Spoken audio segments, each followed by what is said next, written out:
The old, the new, and we renew a rivalry today on Fox.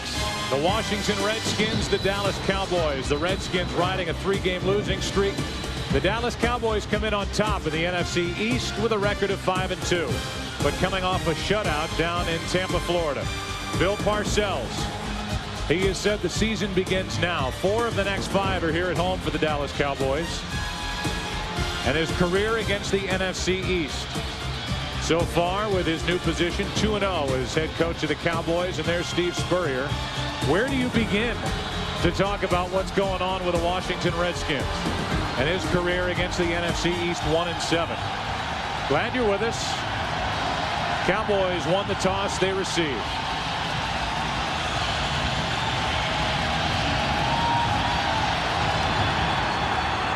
Derrick Ross from the goal line. Derrick Ross out to the 35. Penalty flag on the return as Ross is into the open field. He is gone down the sideline into the end zone, but there is a flag on the play. All the way back at the 33-yard line.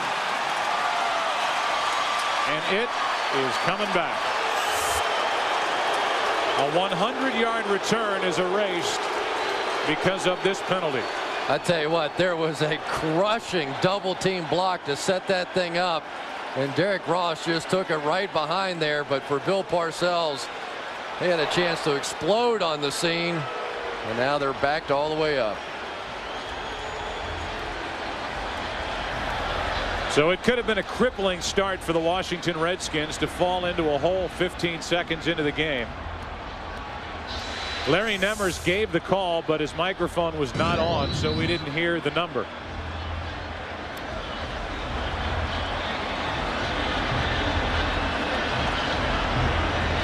It was a hold, but there was no hold there.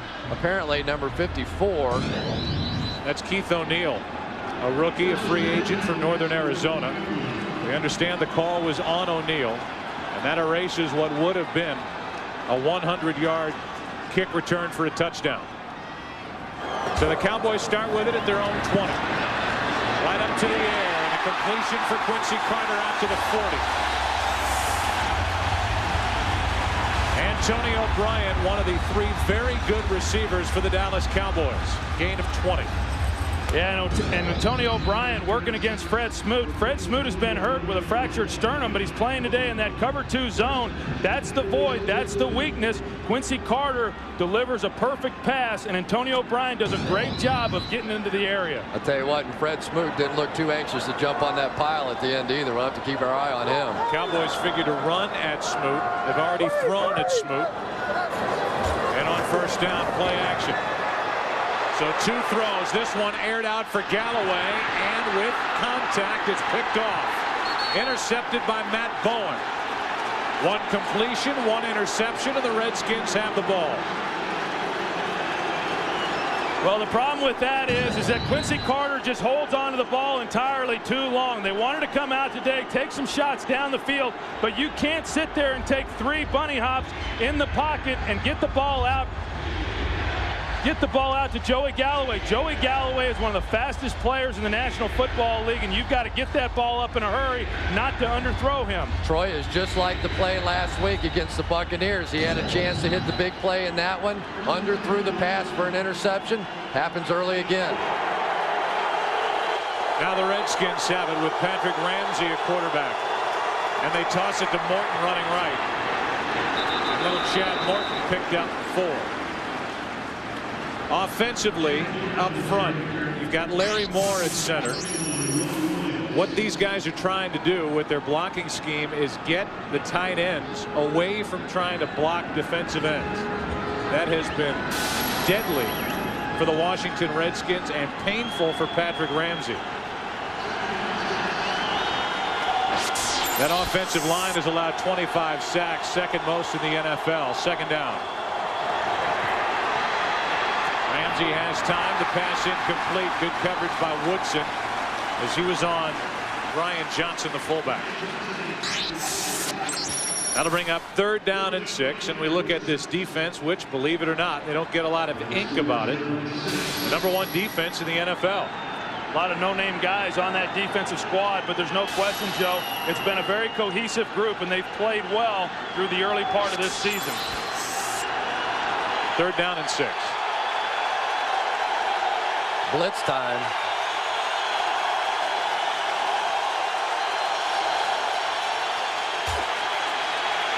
Ramsey backing up as he lets it go. McCants with a catch, but he's tackled shy of a 1st down. Coakley on the stop, a gain of only 1.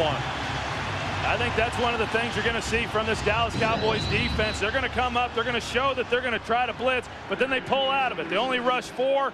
You got Patrick Ramsey thinking that he's in a hot situation, has to unload it quickly, and these linebackers do a tremendous job for Dallas running and covering the underneath things. They are as aggressive and as fast flowing as any linebacker tandem in the league. Got to believe Ramsey's a little yippy with the number of hits he's taken, and that offensive line has been criticized all season. Galloway from the 30, a little move, and he's forced out near the 35.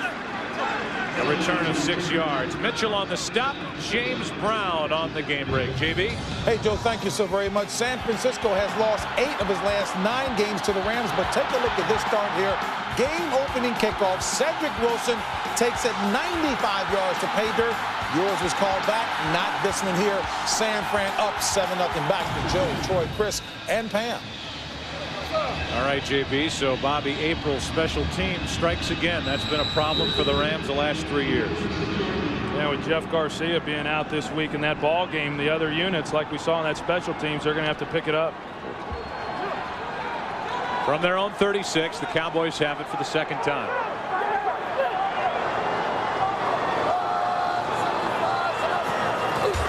And a toss to Hambrick. Running left. And a big gain on 1st down. He picked up another 1st down, but the ball came out. Right now they're calling fumble, and it's picked up by Arrington. So another turnover as Hambrick coughs it up. 2 quick ones, and that's already under the skin, as you would imagine, of Bill Parcells. Well, remember, officials typically are slow to call this because they want to be able to use replay. Let's see if the knee was down. Nope, it was not. That was a fumble. Nice call by the officials. Yeah, good non-call by the officials. When we're watching it live, it looked like the knee might have been on the ground prior to the ball coming out, but these pictures clearly show that was not the case. Matt Bowen knocked it out before the knee was down. Bill Parcells and the Dallas sideline, they've thrown the red challenge flag. Well, quite a different start for the Dallas Cowboys. They came out and ran the first 6 times against Tampa. That the player fumbled the football. We'll review the play. And yet in this one, they've come out throwing deep and then running outside, something they were really unable to do against Tampa in that ball game, and it's probably a weakness for this team, Troy. They don't have the kind of speed to get outside. They're not really a drop back and throw it deep kind of a team, so maybe trying to throw something unexpected at the Redskins. Yeah, and it's a weakness for Troy Hambrick. I mean, he's a big back, he's a big physical back, but he's not someone who can get out on the corner. As we take a look, the ball looked like it was clearly out prior to the knee going to the ground, and so the first run that Hambrick has, he has an opportunity to get out on the perimeter, does a nice job, but he will not be playing in this game long if he can't hang on to the football. Well, he was really embarrassed after the game last week against the Tampa Bay Buccaneers. He grew up not far from Tampa Stadium, had about 25, 30 relatives that he got tickets for in the game, and came out and did absolutely nothing. 11 carries for 25 yards in the first half, never even touched the ball in the second half of the game. So he was going to try and come out and put on a good show today, but not a good start. So other games are continuing across the NFL. We understand the Giants, who were in overtime with the Jets, missed the 39-yard field goal in overtime. And the beat goes on for them. So more kicking woes for Jim Fossil's team, and their overtime continues at the Meadowlands.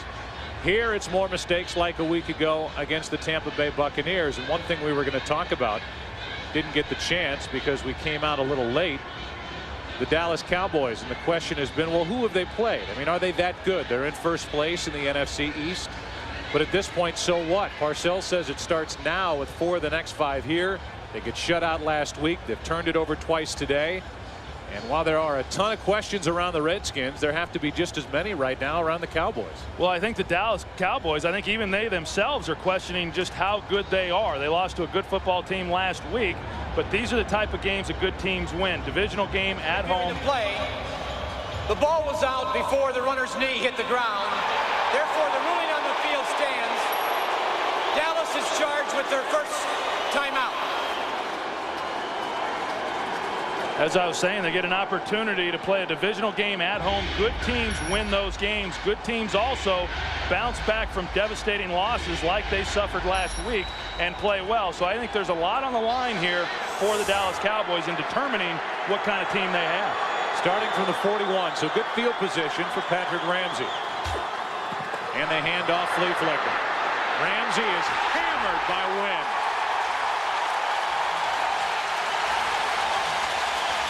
Another big hit on Patrick Ramsey, and another shot out to Los Angeles. A game break. Here's JB.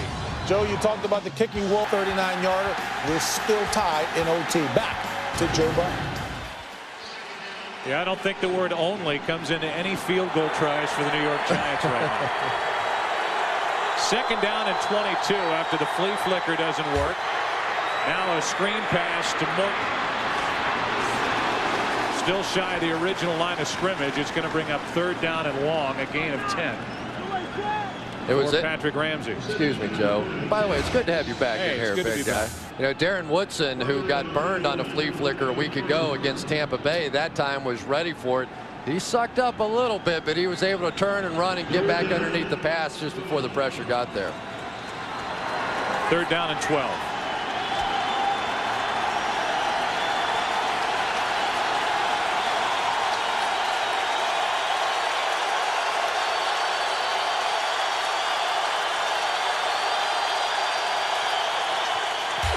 Ramsey is hit again. Another sack. This time it's Coakley.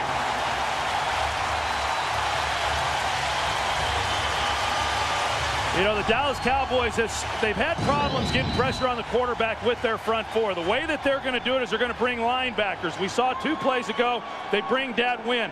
This time they bring Dexter Coakley off the edge. Chris Samuels doesn't slide out to help pick that up. Patrick Ramsey, the way he reacted, he thought he had it picked up. They have got to be able to shore this up because this is something that Dallas is going to continue to do until they show they can block it. Barker with another punt. It is a gorgeous punt with Galloway on the run, catching it near the 15. Penalty flag for a block in the back. There's another one. And Galloway is out of bounds across the 30, out at the 31, but there'll be a penalty against the Dallas Cowboys after a 54-yard punt. By the way, while you watch Patrick Ramsey get pasted already 2 times in this game, realize that the Redskins don't really have a backup quarterback. Yeah, they've got Tim Hasselbeck.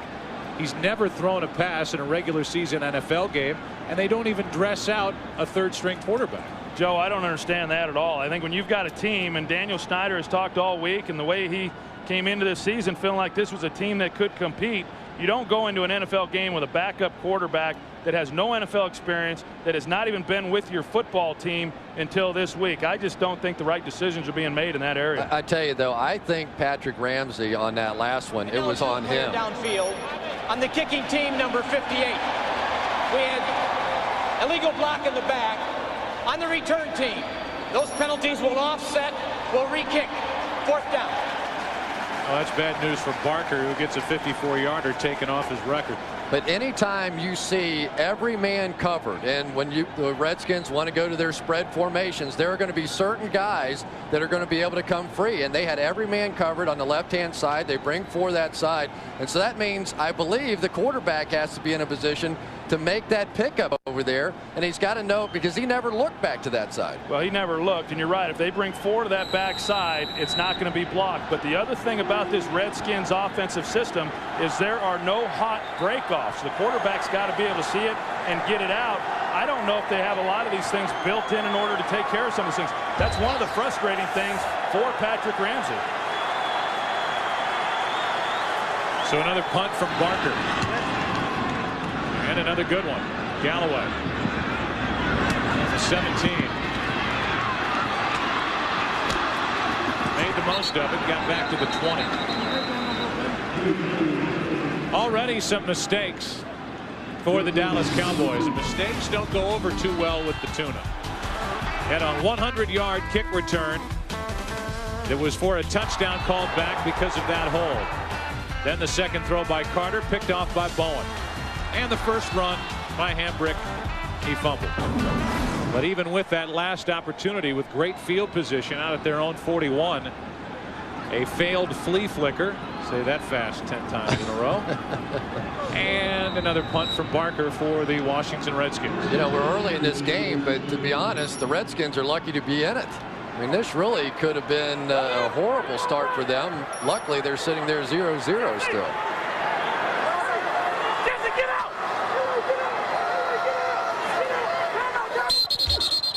Movement up front. Gerard went too soon, but before the ball was snapped, Washington called timeout. That's their first team timeout by the Redskins prior to Gerard moving too soon. So no penalty, just a timeout. Let's again check in with James Brown. JB. Hey, fellas, take a look at what Indiana did to finally put it out against Miami. Play action. Peyton Manning hooking up with Troy Walters here. They go on to win at 23-17. Peyton Manning really did dodge a bullet because he threw a pick in the closing minutes on a quick slant. Boy, is he sweating bullets now. All right, folks, back to Joe Buck. All right, James Brown, thanks. That's the crew here in Dallas, and we look at the starting lineups for the Dallas Cowboys, even though they have the ball for the third time. That's just the way the beginning of this game has gone. Kurt Vollers is up at right tackle with Ryan Young out with a bad knee, not even active. And then you've got that very good trio of receivers with Glenn, Galloway, and Antonio Bryant. Yeah, that's the strength for this offensive team, and a lot of people feel like they weren't utilized last week in that game against Tampa. Handoff is to Hambrick. Hangs onto the ball with two hands here as he gets it out to the 25. 24.5, 25. Look at the defense up front. At defensive end, you've got Bruce Smith, who is on the verge of history, 2 sacks shy of the new all-time record. The linebackers, and everybody looks at Arrington. The trotter in the middle, Armstead is on the outside, and then the secondary, and they are banged up back there. Ballman, not even active, shouldn't be on that list. Fred Smoot made the start. The Cowboys are trying to find him. Fractured sternum back October 12th for Smoot. Over the middle, wide open, and dropped. Glenn had it at the 40 and just dropped it. 3rd down and 5 coming up. Well, that time they lined up Dan Campbell in the backfield. He's going to take the fullback position right here. They're without the services of Richie Anderson, who normally plays their fullback spot, so they're looking for other guys in the tight end position, whether that's Dan Campbell or Jason Witten. But right there, Terry Glenn, who really is their established receiver, probably playing better than the other 2 receivers, drops that one. Just a play that he's got to be able to make. 3rd down and 5.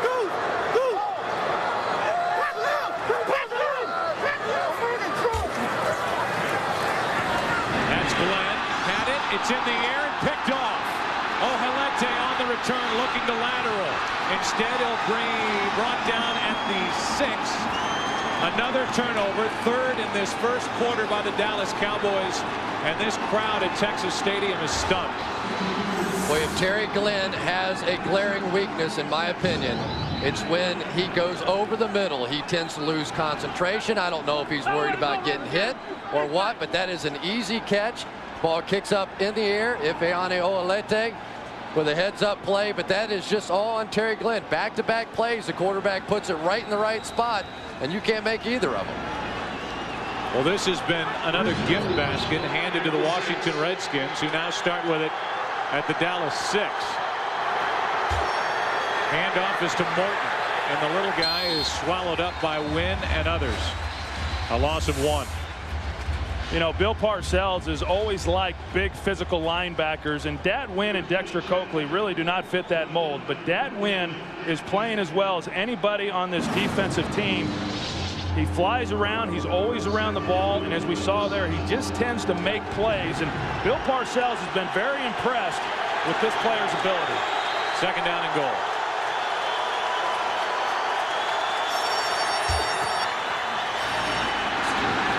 is caught for a touchdown. That's Lavernius Coles. A delay. Now the two officials get together and talk about it. It is ruled a touchdown, and the Washington Redskins strike first. I tell you what, that was one fantastic read. They called a touchdown. That was one fantastic read that time by Ramsey. When Dexter Coakley walked out there on Lavernius Coles, I thought it was going to be a zone. All of a sudden you turn and you see Coakley in man coverage. He read it very quickly. He threw it to the right guy. Easy touchdown. Great matchup. Great read by Patrick Ramsey. Great call by Steve Spurrier. I think the reason they had Dexter Coakley on him, they thought he had run some kind of slant and that Coakley as a linebacker could get physical with him. Instead, they run the wheel route. Great call versus man coverage against a linebacker. And you can see the officials got together. Coles got both feet down, and the extra point is blocked. John Hall had been perfect until that. A shake of the head. And it's a 6-0 Washington lead instead of 7. Big Flozell Adams got his hands up.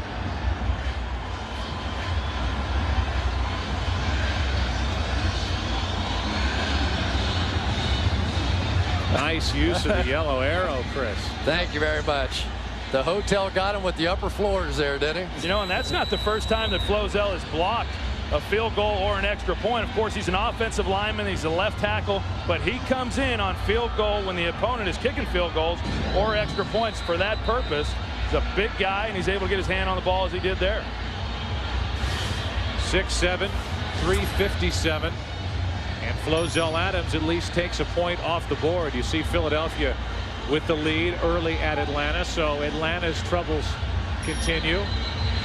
Do we go to our sprint? Is Billy Crystal waiting for our sprint question?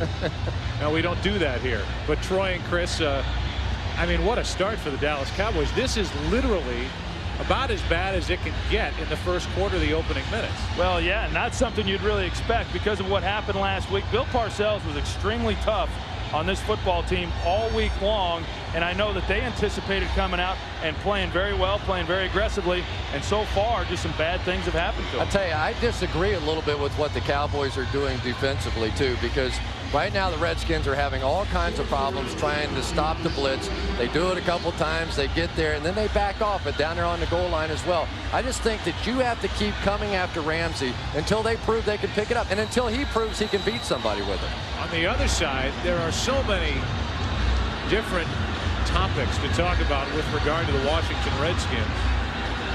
The best thing they can do to put that all off for another week is to come out with a fast start thanks to 3 Dallas turnovers. It's a 6-0 lead here early with 8.5 to play in the first quarter. This is Ross. And the Dallas fans just happy that Ross can hang on to the football. A 26-yard return. The last drive. Terry Glenn had a rough one. Dropped what would have been a sure first down catch, and then not only dropping it, mishandling it, kicking it up into the air, into the arms of Ohalete. Return to the 6, and then the quick strike touchdown. Yeah, and you don't have any idea what that does for a quarterback's confidence. Quincy had a tough game last week at Tampa Bay. He comes in here today. He throws the bad ball down the field to Joey Galloway. It's intercepted. Then he regroups, comes back, and makes 2 good throws. One dropped by Terry Glenn, and the other one results in an interception. Handoff is to Hambrick, and he falls down. He falls down, go boom.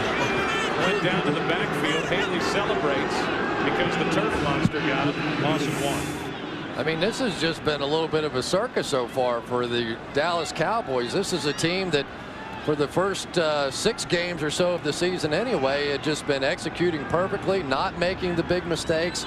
And they come out so far and they just have looked horrible. I don't know if they took a blow to their confidence against the Tampa Bay Buccaneers or not, but boy, they sure haven't reacted in this one yet. The newly signed Darrell Russell is in the lineup for the Washington Redskins along the defensive line. Playing in left defensive tackle. He is swallowed up, and Glenn almost, and they're going to say it is intercepted off Glenn into the arms of Arrington. He was down by contact, and the initial call was intercepted, down by contact, Washington's ball. And now they're going to change the call to incomplete. The ball hit the ground. Third down. Well, you got Terry Glenn just running an out route, and again, the ball's put right where it needs to be put. They get away with another one. I mean, that ball right there very easily could have been intercepted by LeVar Arrington, but that is, you know, it's a play that Terry Glenn has to make. I mean, you've got to make these plays. These are not difficult catches that we're asking him to catch. I tell you, it's like anything else, though, whether it's a golf swing or playing quarterback. You miss the first couple of them, and I tell you, they get harder and harder and harder to catch. You start doubting yourself. Now it's third down and 11.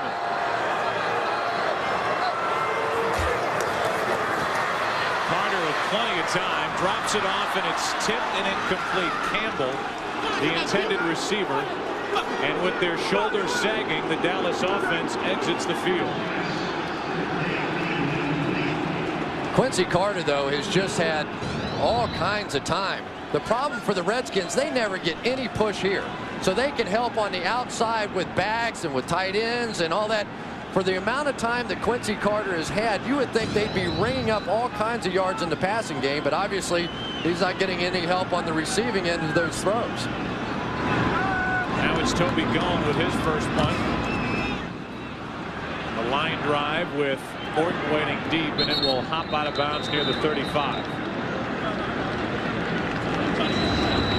And that's where the Redskins will take over, up by 6. Next week, Fox NFL Sunday begins with America's #1 pregame show.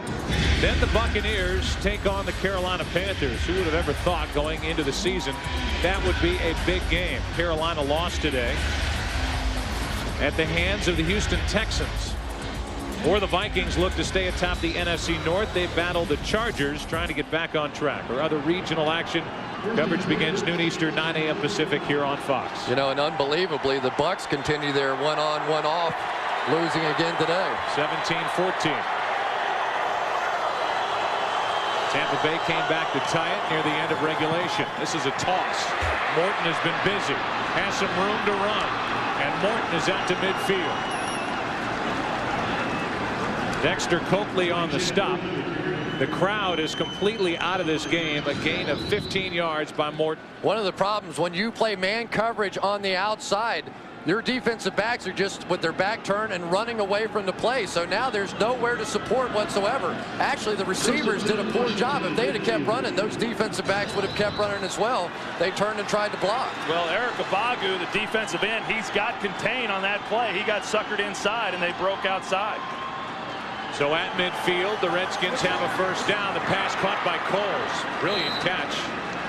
Quick throw from Ramsey, a gain of 7. Another piece of work for James Brown with a game break. JB.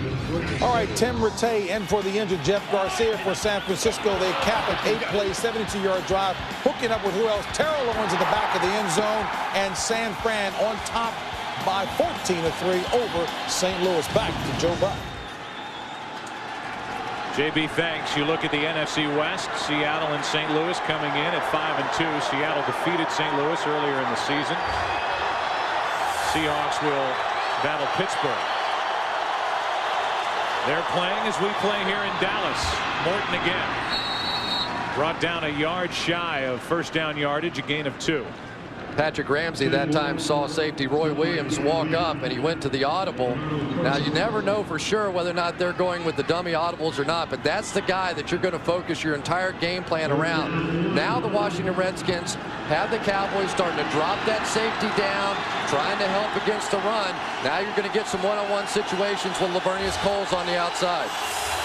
In essence, 2 fullbacks in for Washington. They're without Trunk Candidate and Liddell Betts, their top 2 running backs. Third down and a long one. Ramsey sacked again. This time it's Woodson, but a penalty flag on the play. Sacked all the way back at the 45. And there is a marker down on this third down play. Why would you do anything else against the Redskins? You know, until somebody makes a play against the blitz, I would just keep firing at them. Holding on the offense, number 60. Penalty is declined. 4th down. Woodson ends up getting the sack. Now, they bring all-out blitz. They play man-to-man on the outside. You're going to see Roy Williams, who comes outside, takes on the blocker Cartwright. That's what opens it up for Darren Woodson up inside. And you can tell that Patrick Ramsey just has nowhere to go with the football. They've got to be able to keep people in to help protect him. Penalty flag. This will be against Washington. Looked like a hold. And Joey Galloway makes the catch inside the 20. But this is a hold on the Washington Redskins. And the Cowboys, I'm sure, will make them punt it again. I think, Chris, to go back. On the kicking team, number 29. That's a 10-yard penalty. Repeat, 4th down. You know, we expect the next punt from Barker. You saw that score at the top of your screen with the Giants ending up on top. Let's go to JB for a game break. James Brown, it's all yours. Joe Buck and the Giants. Back to Joe Buck. AUT-O-Matic. They're dancing in Manhattan. Nothing to it. Half of it. Giants now 4-4, and you can see that field goal was good with 4 seconds left in overtime. Beautiful punt by Barker, better than the first. And Galloway knocks it out of bounds after the penalty on Washington. It actually cost the Cowboys some yards. Yeah, I think to go back to that last offensive possession by the Redskins, 3rd and 1, and yet the Cowboys play man-to-man, 2-receiver route, and the receivers are running down the field. It was going to be something that was going to be in the intermediate to deeper range, and when you do that, the quarterback has to have time to throw the football. These receivers do not break off their routes, therefore it's built in. But when you're running down the field and the receivers aren't looking for the football, the quarterback's back there left holding the bag. There's nowhere for him to go with it. Well, if they don't start breaking off their routes, they're going to break off their quarterback. Well, and then let's remember, there is no backup quarterback that has NFL experience. Tim Hasselbeck is that guy today. Starting from their own 15. Hambrick out near the 20. Armstead on the tackle, and he gets up marking. We were talking to Michael Barrow last week from the Giants about Jesse Armstead, and he said, you know, he's just one of those classic guys. He doesn't always know exactly what's going to happen, but when he sees something, he's going to run and hit it. He's going to explode in there. Does he make some mistakes? Yeah, he makes some mistakes. But when this guy decides to attack and to run downhill and to go hit a ball carrier, man, he really comes. 2nd down and 6 now.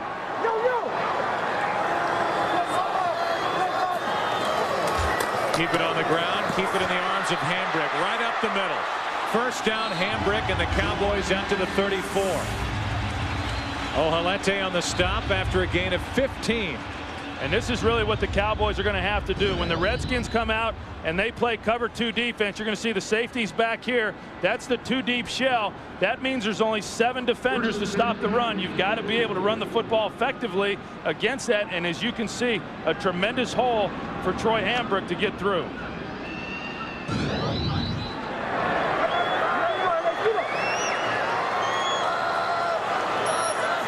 It's a 1st down for the Dallas Cowboys.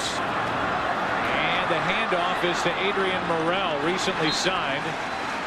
Guy who hasn't played in the NFL, not in a regular season game since 2000.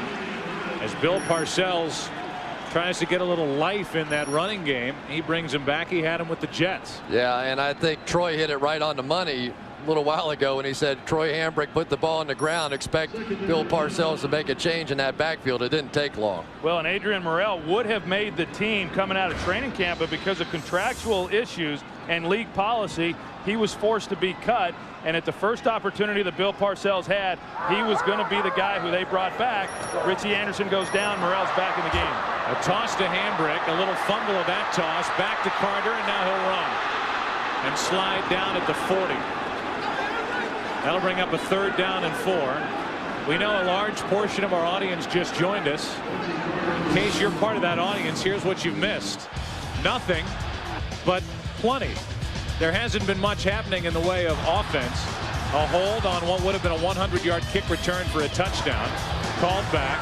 There have been 3 turnovers and 1 touchdown.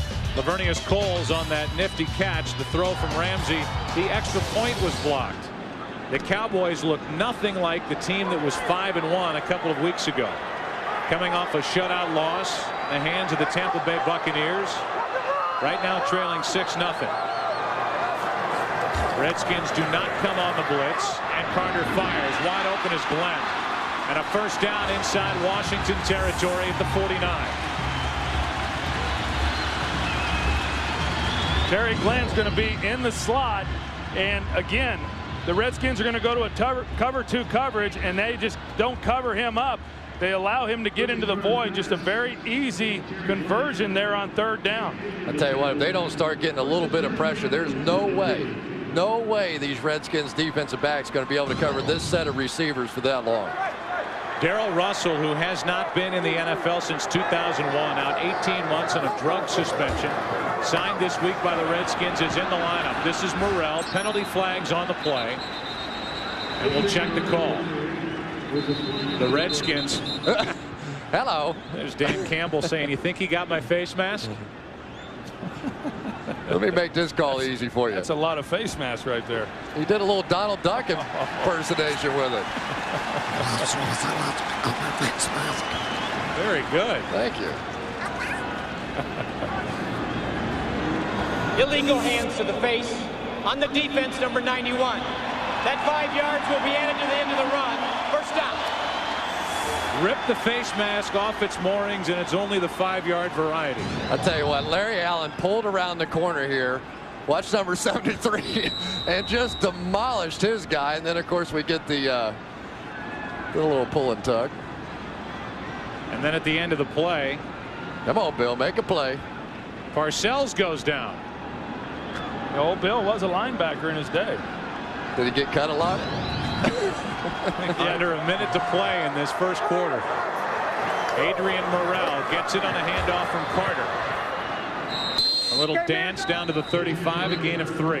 You know, I think it gives you an idea, as Adrian Morrell is in the game still, what kind of confidence Bill Parcells has in him. Either that or a lack of confidence right now in Troy Hambrick. As we were talking about, he has not run the football and even been on a team since the end of training camp. He comes in this week. He's had limited practice time. He's already gotten the game here and has had several carries. Well, remember, he probably wouldn't even have been here if not for the fact they couldn't make the trade for Kevin Barlow. They tried to get him in here.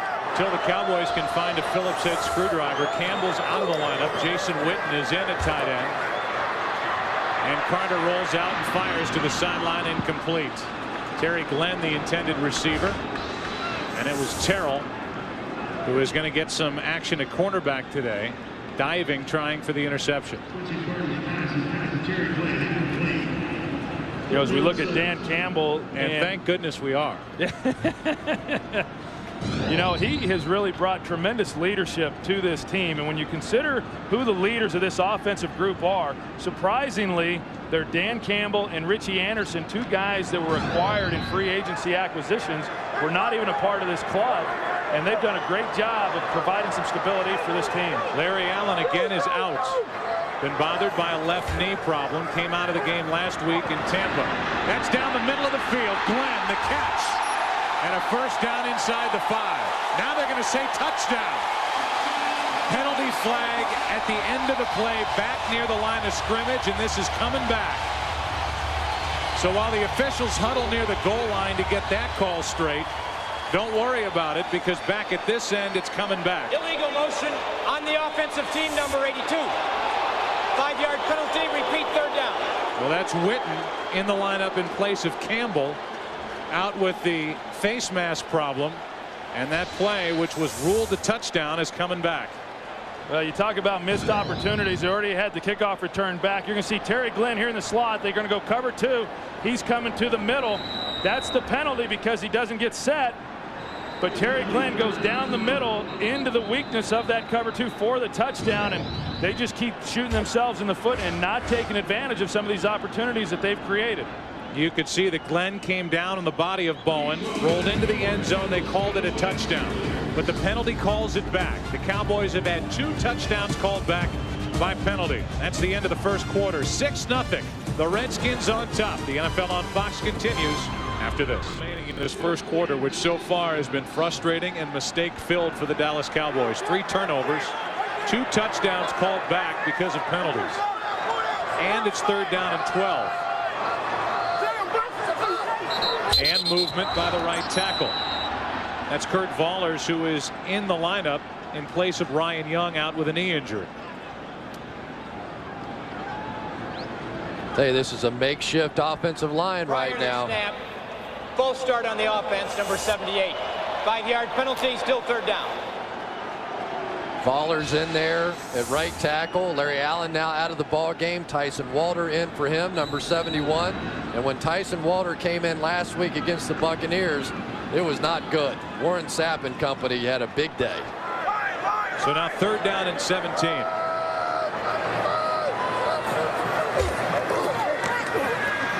Carter time down the middle. Glenn falling all the way, and it's incomplete. Quincy Carter's looking for a flag, won't get it, as Terry Glenn had a spot, could not maintain his footing, and couldn't make the catch. And that is officially the end of the first quarter. So when we come back, it's fourth down and a punt coming from the Dallas Cowboys, who after one here in Texas trail Washington 6-0.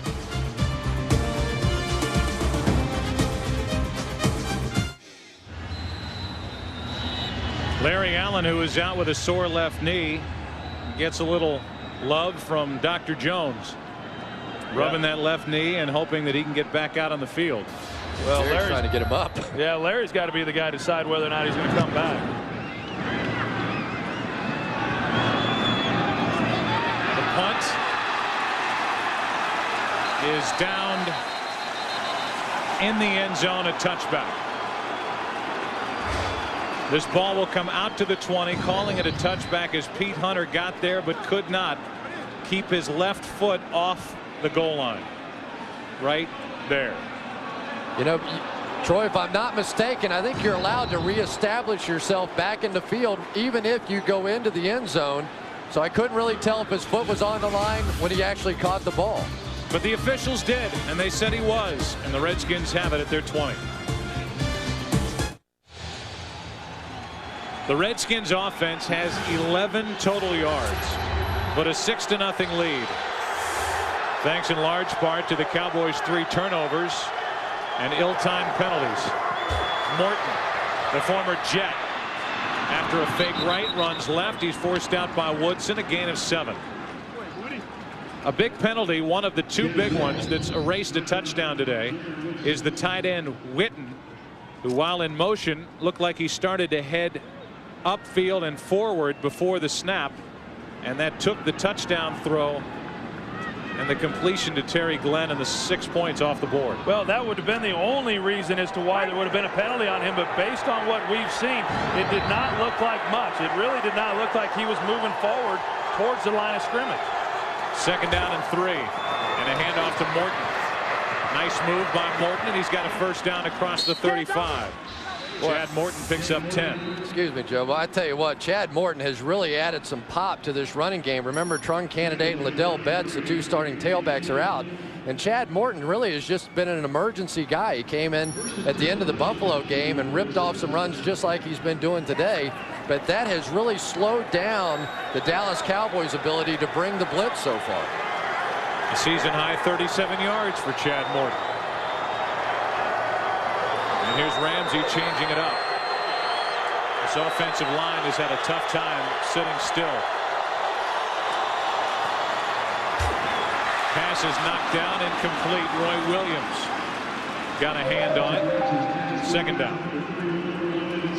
You know, and what's a little bit surprising there is you're going to get, again, the man-to-man coverage by the Dallas Cowboys, and you've got Lavernius Coles lined up against a rookie in Terrence Newman, and Patrick Ramsey never even looks that way. I mean, you got a hitch route out there, and I've got to believe as a quarterback, when you come out and you got your best receiver against a rookie corner in the National Football League, he's getting the football every time.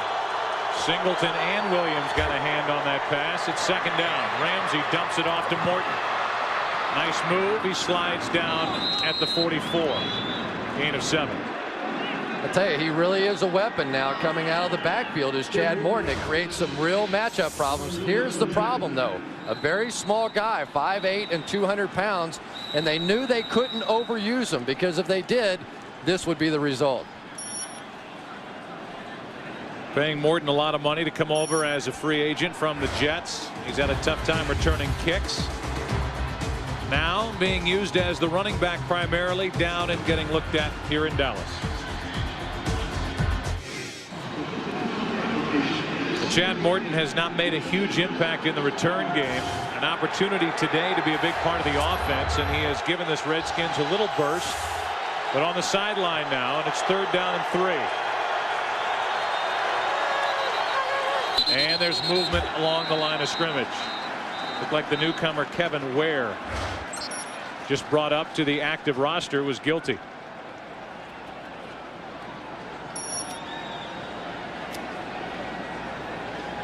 Prior to the snap, false start on the offense, number 48. 5-yard penalty, still 3rd down. Let us, for the first time, say hello to Pam Oliver. Hi, Pam. Hi, Joe. How you doing? A little stunned disbelief, perhaps, and tension really on this Cowboys sideline as everything seems to be going wrong. Team owner Jerry Jones has even made his way down here for whatever that means. You've seen situations of players screaming blame at each other. Whose fault was whose on a various play. One thing you haven't seen, though, is Bill Parcells completely blow his stack, though he could be saving that for the locker room at halftime. 3rd down and 8. Ramsey steps up, penalty flag on the play, and Ramsey overshoots Gardner. And it's a hold against the Redskins. This Washington team, guys, is on pace to set an NFL record for penalties called against them this season. On the offense, number 60. Penalty is declined, 4th down. I just think the Dallas Cowboys right now are doing a really good job defensively of coming up and showing blitz and getting those offensive linemen talking amongst each other, and then they're pulling out and they're still only rushing 4 guys as we see the hold there. Chris Samuels. And you're right, Joe. I mean, this is a team with the Redskins that has been penalized throughout the year, has had a tremendous number of them, and most of the penalties that they've had offensively have come amongst that offensive line. Another punt from Barker. Line drive. And Galloway lets it hop out of bounds. Went out near the 25-yard line, and they will mark it right there at the 25. So Quincy Carter back to work. So far, the Dallas offense has not done much of anything, down by 6.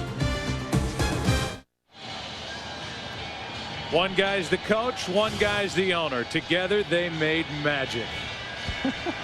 Jerry Jones has already been down on the sideline in the first quarter, checked on his biggest investment, Larry Allen.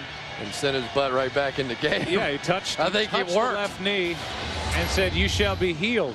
And he's back in the lineup. There we go. They're keeping a little distance there between them, though. They have both ends of the bench covered, I think you would call that, wouldn't you, Troy? Or do you want to make any comment at all? Yeah. Come on, hop in, Aikman. Give us a shot, will you? Jerry used to get right in there in the coaching box when I was playing. I thought he was in the huddle. There's no doubt he's got a red handkerchief in his pocket just for the fun of it.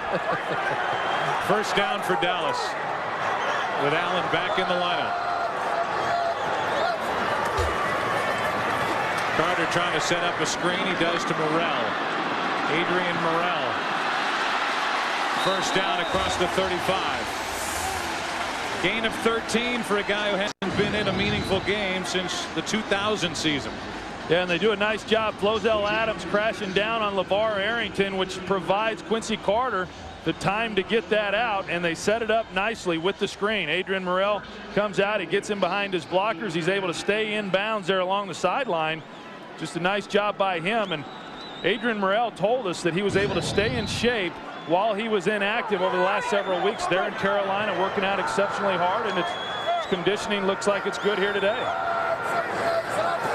Under 12 to go in the first half. Adrian Morrell running left. Nowhere to go.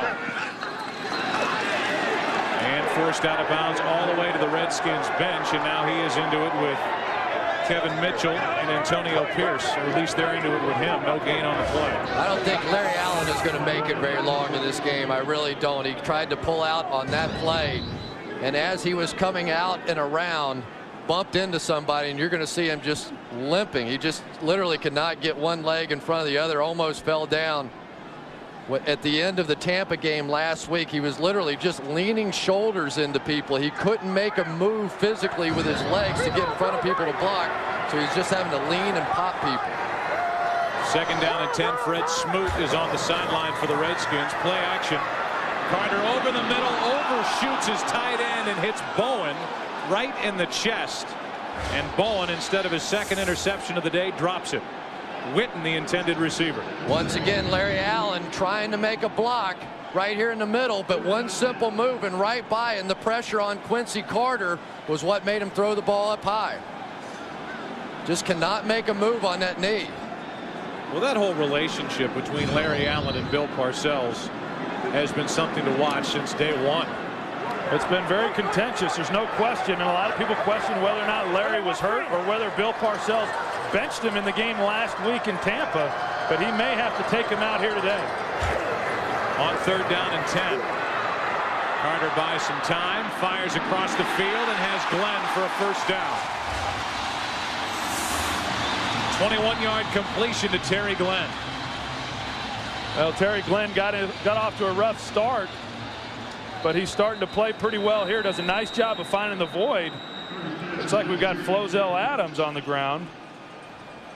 So the big left tackle, Flozell Adams, is down, getting attention. Larry Allen's already hobbling around. Big news across the offensive front for the Cowboys.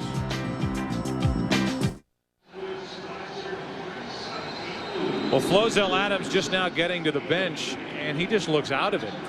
Yeah, it was really strange. He comes back and he makes a play, makes a block on Bruce Smith, and then he just collapses at the conclusion of that play, and it just looked like he knocked himself silly.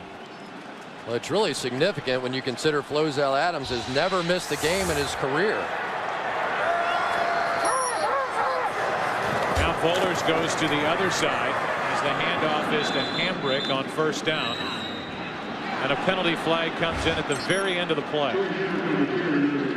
Torrin Tucker, who Bill Parcells will tell you is the future at tackle. The future is now. Personal foul on the defense, number 93.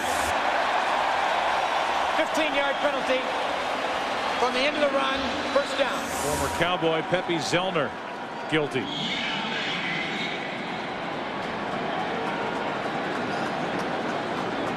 So Zellner will come out of the lineup after the personal foul, and the Cowboys will have a fresh set of downs.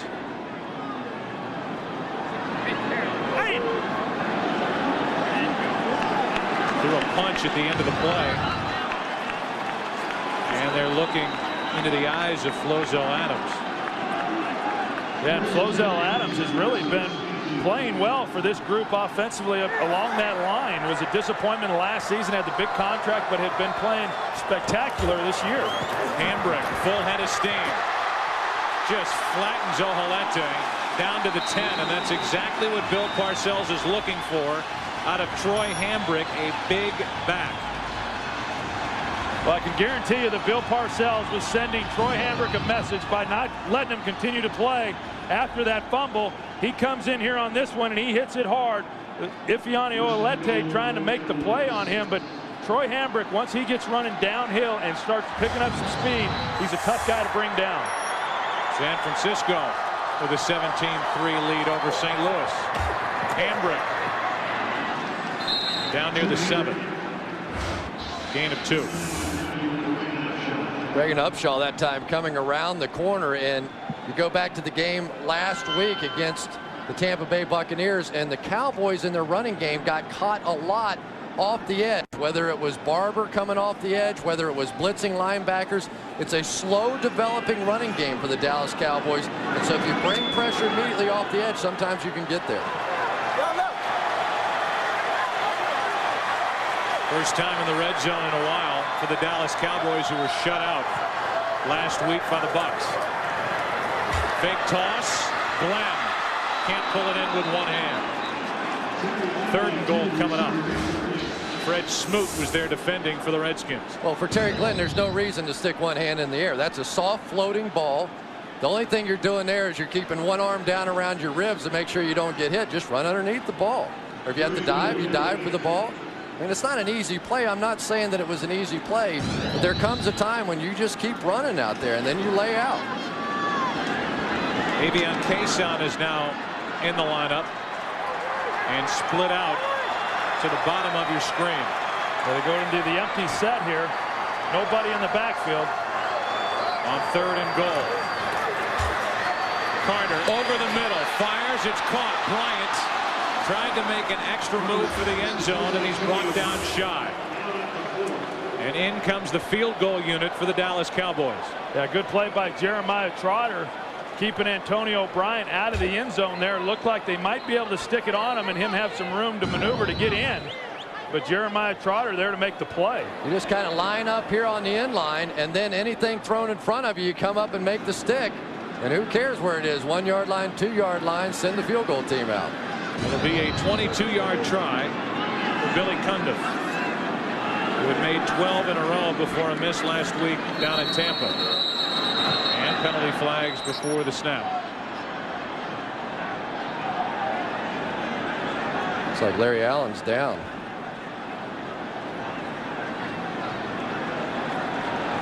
So with Allen flat on his back, the Cowboy players are asking for the training staff to get help out there for Larry Allen.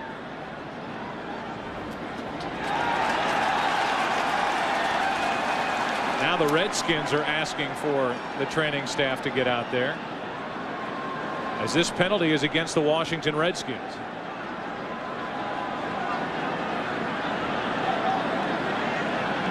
Well, I think that's the end of the day for Larry Allen. I mean, you watch him, he was struggling just getting to the line of scrimmage on the last couple of snaps. Now he collapses here. The knee's been an ongoing problem for him throughout this season.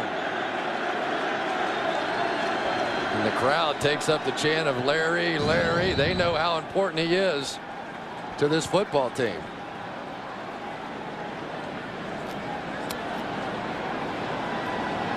Well, I didn't see it live, and I didn't see it on the replay. Looked like, Joe, maybe he hyperextended that left knee. When he stuck it out and got hit, that left knee seemed like it hyperextended down. Unsportsmanlike conduct on the defensive team, number 58, for jamming the signals of the offensive team. That's half the distance to the goal, and an automatic first down. Antonio Pierce. And it sounded what they're saying, Joe, is that Antonio Pierce was barking the cadence, trying to throw off the offensive line and the center on that play, and that's why he was called for the penalty. So it's an automatic first down. It's half the distance to the goal line, and the ball is sitting at the 2.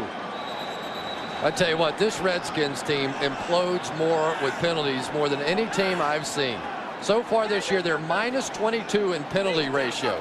They've had 73 coming in, only 51 for the opponents.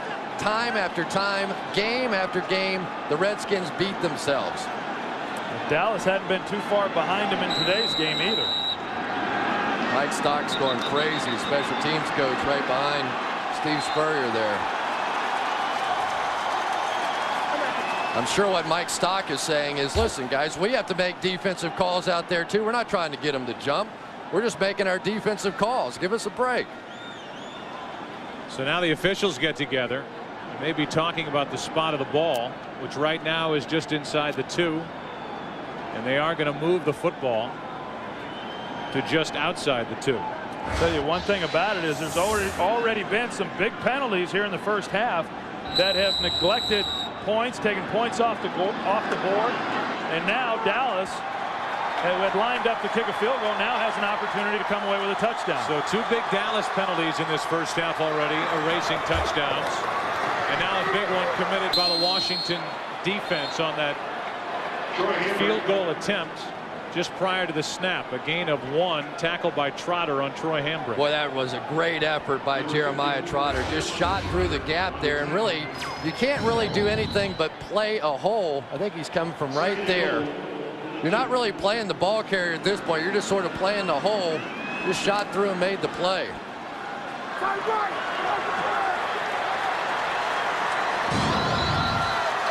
Hambrick is the tailback. On second down, it's Hambrick. It's a touchdown. So the penalty on Pierce. The offense comes back on the field for the Cowboys, and Hambrick is into the end zone.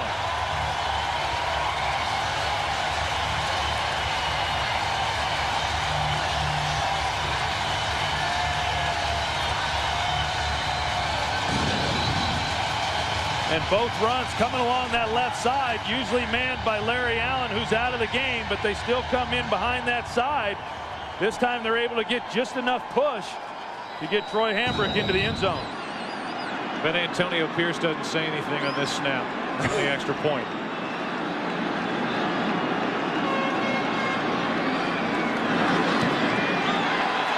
It is a 7-6 Dallas lead. They get an extra chance thanks to a Washington penalty.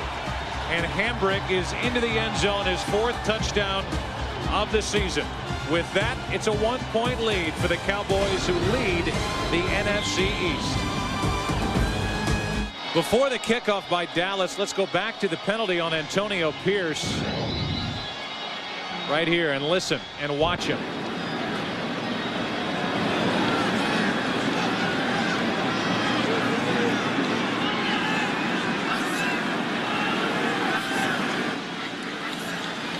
You can see his head moving as he barks out fake snap signals, and the officiating crew was there to call it. That brought the offense back onto the field instead of a 22-yard field goal try.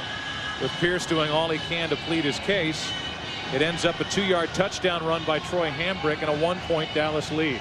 And the official, I believe, was Andre Wash, and he let him go until he did it the 3rd time. You almost think that maybe if he'd have just done it once, he could have actually gotten away with it. But the 3rd time was just too much. And Larry Allen now going on the cart. Great work by our crew to find that piece of tape. Hambrick is going nowhere without that football. He's already fumbled once today. Now into the end zone. On a hop, this is Patrick Johnson. Right up the middle, and he is hit and hit hard by Roy Williams. 25-yard return. The Redskins have the ball back, trying to get something going offensively as Allen will exit. Steve Spurrier talked about how he had been NFLized, and he wanted to air it out, get more fun in the fun and gun, throw it downfield. They hand off. This is Rock Cartwright running over the left side. They're about 50-50 run and pass. There is no fumble. They're ruling that Cartwright was down. Coakley made the stop. But the problem is, and Troy, we were going to talk about it before the game, it's fine to say you want to get the ball down the field, but if your quarterback is getting pounded every play and has no time to let plays develop, it doesn't matter what you want to do. Yeah, it's easier said than done. A lot of people have come into this league and said, hey, we're going to reinvent it, and we're going to get the ball down the field. But these defenses today do a great job of not allowing the big plays. 2nd down and 4. Cartwright got to the line of scrimmage, then slowed down. And he was brought down, it looked like just shy of 1st down yardage, a gain of 3. You can tell, though, the Cowboys defensively have a great deal of respect for Lavernius Cole and Rod Gardner and the guys on the outside, because with what we've seen from the Redskins and their ability to try and pick up blitzes, I'm really surprised we haven't seen more of them. And I think the only reason we haven't is because these receivers are such big play threats. You know, and I think if you talk about what Steve Spurrier said coming into this game, as far as what you said, Joe, being NFLized, right now they are 50-50 run-pass ratio here towards the end of the 2nd quarter. So he didn't come in and throw the football as much as what I think a lot of people anticipated, or maybe even as much as what this Dallas Cowboys team anticipated based on some of his comments coming into the game. You know, the other thing is that in college, you can't understand how good the pass rushers are in this league. And I'm not just talking about the defensive linemen. I'm talking about the linebackers. I'm talking about the cornerbacks. I'm talking about the safeties. Roy Williams is as good a pass rusher as there is in this league. Pretty good safety, too. 1st down for the Washington Redskins. The ball at their own 37. Quick setup and throw, and Gardner, the intended receiver, incomplete. Let's go back down to Pam Oliver. All right, Joe, a couple of injury updates for you. The left side of the Cowboys offensive line going to undergo some changes because of a couple of significant injuries. Larry Allen, first of all, looks to have the most serious of the 2 injuries. You saw he was carted off the field. The Cowboys say he is back in the locker room as we speak, having his left knee evaluated. So far, they're saying it's a sprain. Meanwhile, Flozell Adams, he has a right shoulder contusion, and he is questionable. Pam, thanks. It's 2nd down and 10 for Washington. Here goes the audible. Now let's see if the Cowboys audible out of theirs. They do. Suton McCullough in the backfield. This is flipped out for Gardner. Turned around too late. Incomplete. And Joe, I think that's the problem you get into when you want to start trying to audible a lot at the line of scrimmage.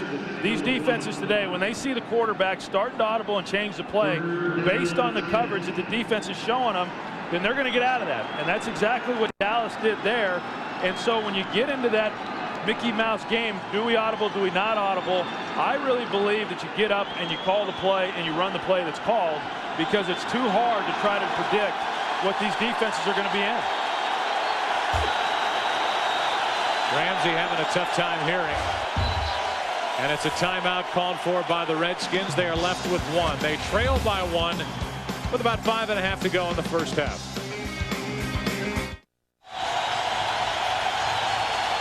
(7-6) Dallas, and this crowd into it. 3rd down and 10. Blitz coming. Pass is nearly picked off by Newman. Roy Williams coming on the blitz, and Newman almost came away with an interception. And Brian Johnson almost got knocked out of the game. You're going to see Roy Williams coming down. Brian Johnson trying to pick him up, just gets flat back. Chris was talking about it earlier, the ability of Roy Williams to rush the passer. You wouldn't think that because he is a safety, but they use him a lot coming after the quarterback, and as we just saw, he's one of the better guys at doing it. And Brian Johnson, the fullback, is the guy that really impressed Bill Parcells with his blocking ability. Line drive punt to Galloway. Until then. Taken at the 20. Good return by Galloway out to the 35. Roy Williams playing with a neck strain. He says it feels better, I guess. He threw it all at Brian Johnson and kept on coming. Dallas gets it back up by 1. Flozell Adams is back at his left tackle spot. You see Tyson Walter will be next to him at left guard, taking the place of Larry Allen. And Bowlers is in at right tackle, making the start today for Ryan Young. What else happened around the NFL today? Week 9, Kerry Collins enough to get by the Jets in overtime. Deuce McAllister, a big day as the Saints have defeated the Buccaneers 3 consecutive games. They swept them last year. And Anthony Thomas, a big game for the Bears, who are trying to get it going again. Quincy Carter fires on 1st down, and the pass is incomplete for Galloway. Out in Los Angeles, it's a man named James Brown, and he is along with a game break. All right, Joe Buck, take a look at Timber Tate, Terry Bradshaw, all excited about the Louisiana Tech product, going up top to Brandon Lloyd, 27-yard strike. I tried to give it a little bit more excitement because of Terry Bradshaw. San Francisco spanking the Rams by 21. Back to Joe Buck. JB, thanks. I think he's going to start doing his highlights like Bradshaw does his. He may. Never know. Change it up a little bit. Yeah. 2nd down and 10.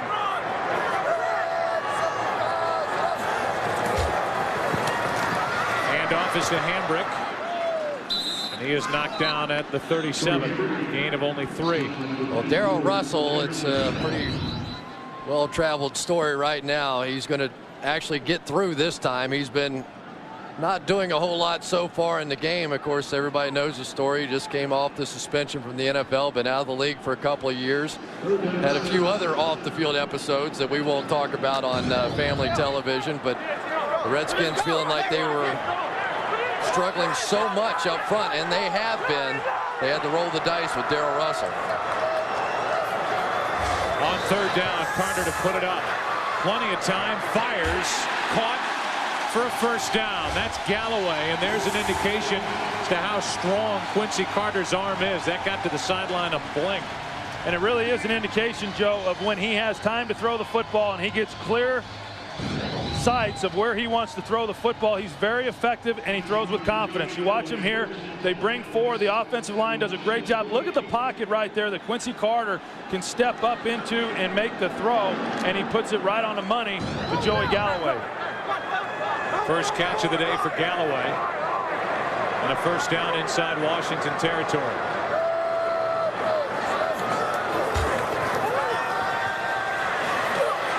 Carter with all day.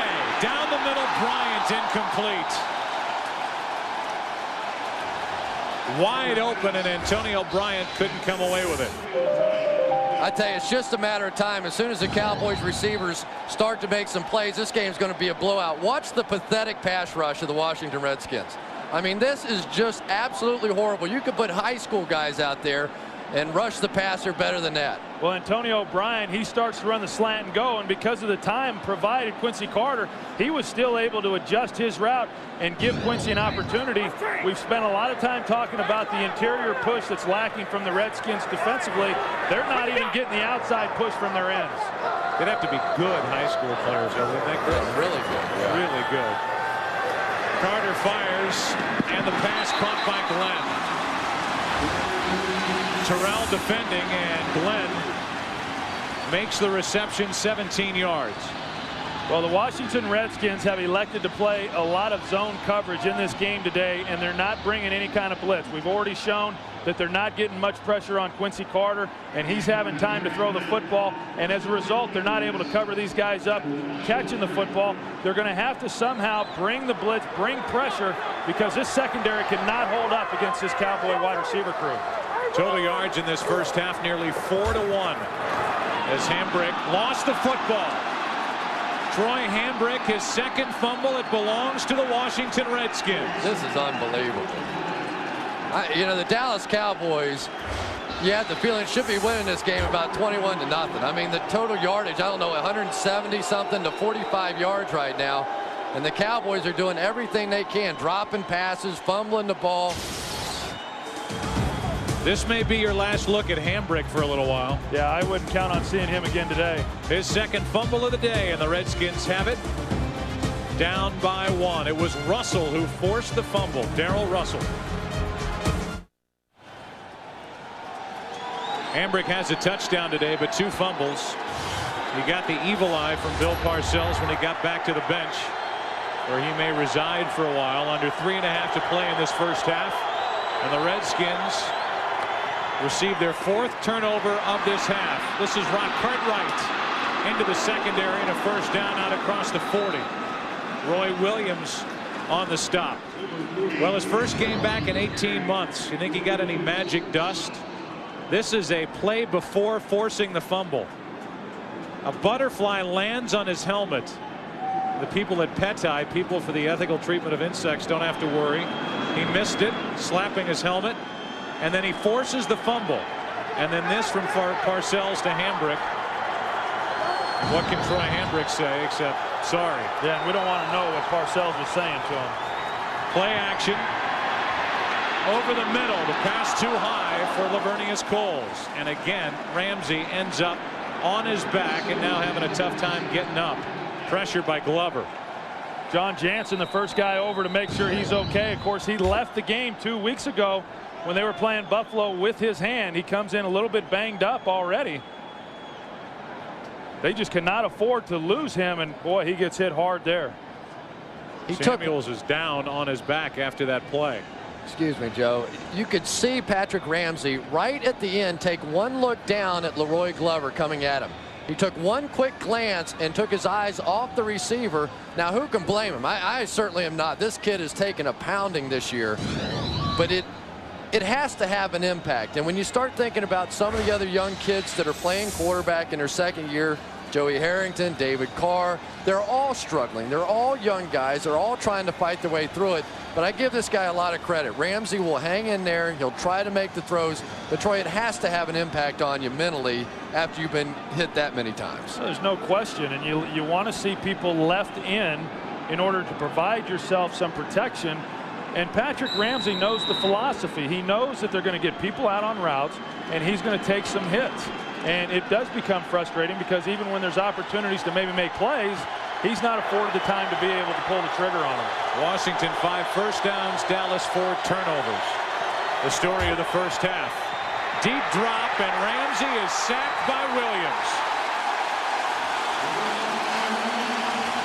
The fun and gun is no fun for Patrick Ramsey, and if they're going to continue to get everybody out in pass routes, Ramsey won't make it through the game. Joe, it looks right now like that hand is bothering him again. He takes a shot from Roy Williams, blitzing right up the gut. Again, it's the same blitz they showed earlier that got to him. Rock Cartwright, I believe, is the guy trying to pick him up. but Patrick Ramsey has no chance. He has no chance back there with what the Cowboys are doing. And with what his offense is doing around him. Blocking, namely, 3rd down and 19. And they hand off McCullough. Just to get it back out near the original line of scrimmage. It'll be 4th down and 10 after Datwin made the stop. We are at the 2-minute warning. Patrick Ramsey will go over and lick his wounds. 7-6 Cowboys. What's his left hand? Well, in a half that has been dominated statistically by the Dallas Cowboys, they lead by only 1, and here's the hit that Ramsey just took. Roy Williams coming again. You can see right there the left hand just getting whacked. So now he has matching hands that are killing him, right hand and left hand. 2 minutes left. The Cowboys about to get it back. Barker will punt it with Galloway waiting deep back at his own 12.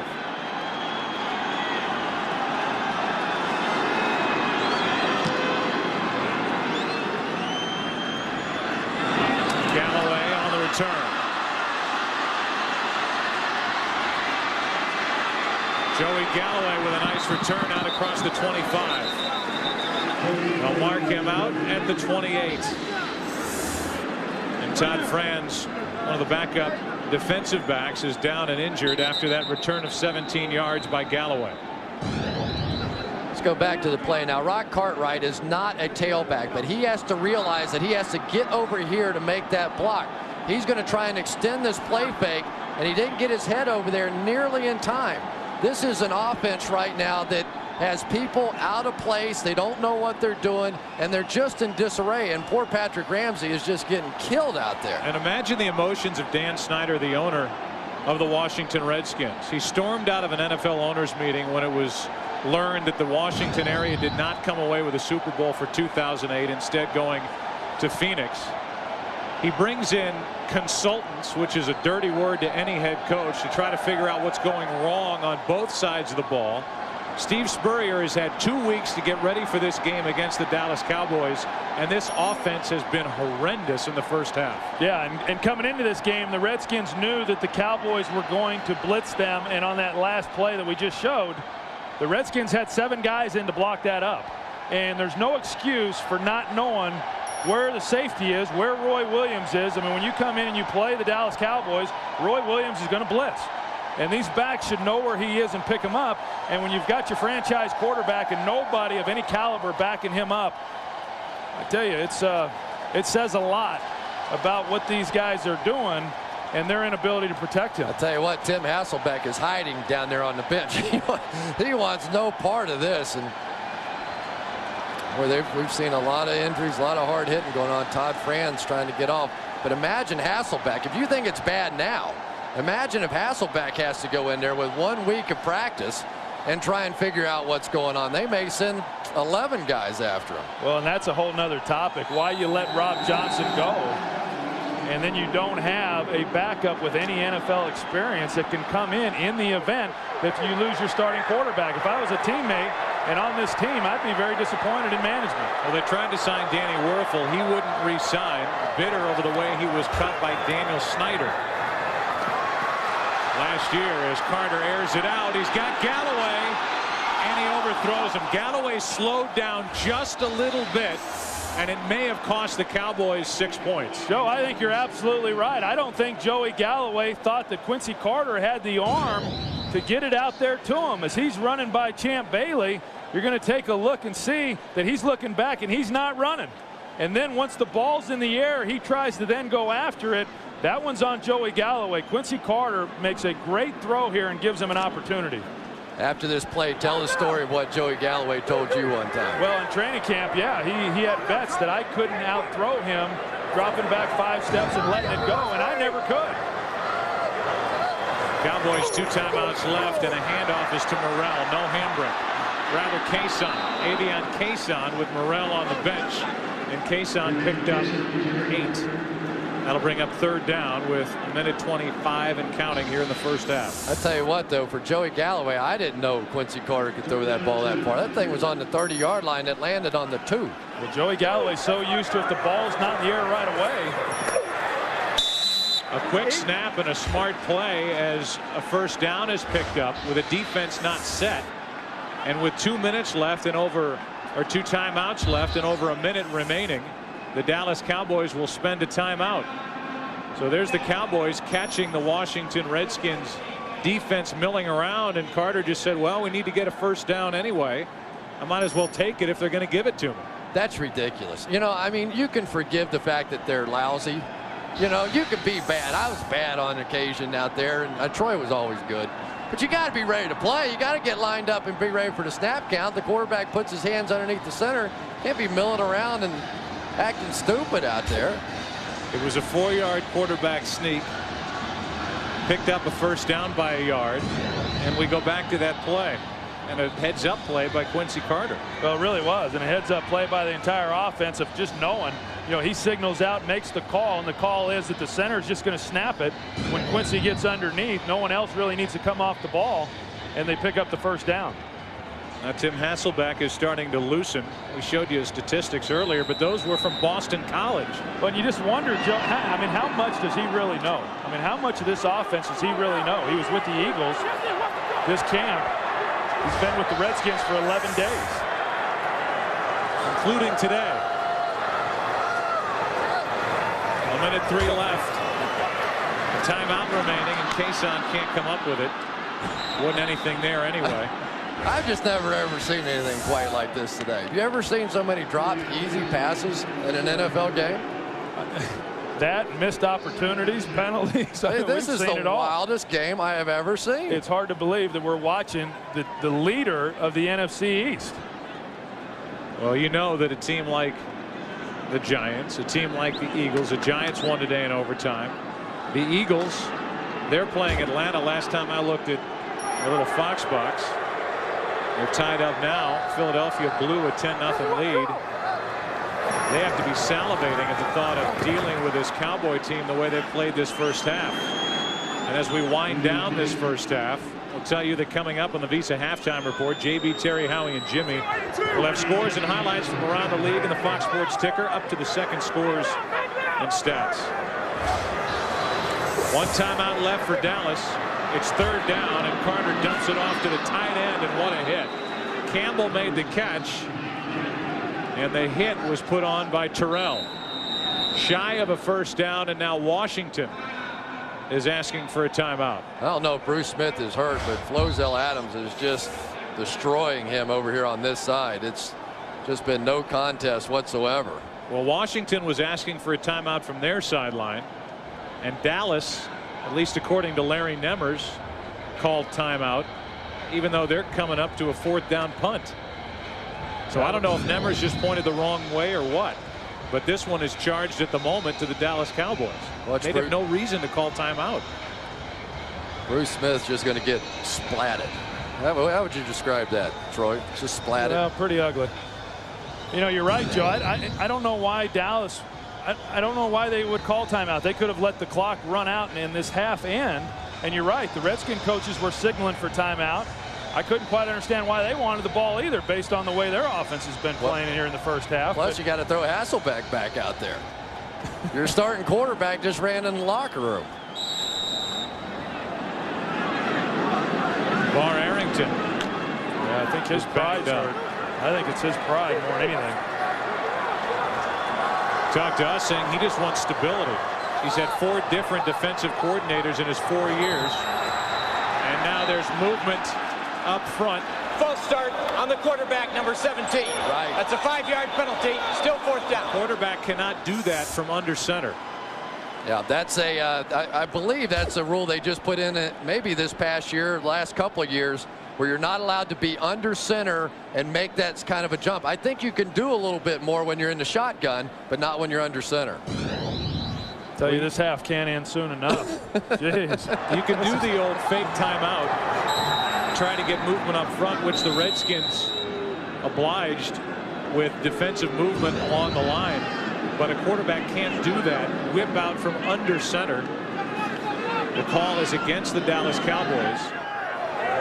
And with 25 seconds left, it's a punt from Toby Goen. Something else has to happen before the end of this half. I can't wait to watch Hasselbeck. Well, it may be kneel down time as from the 20.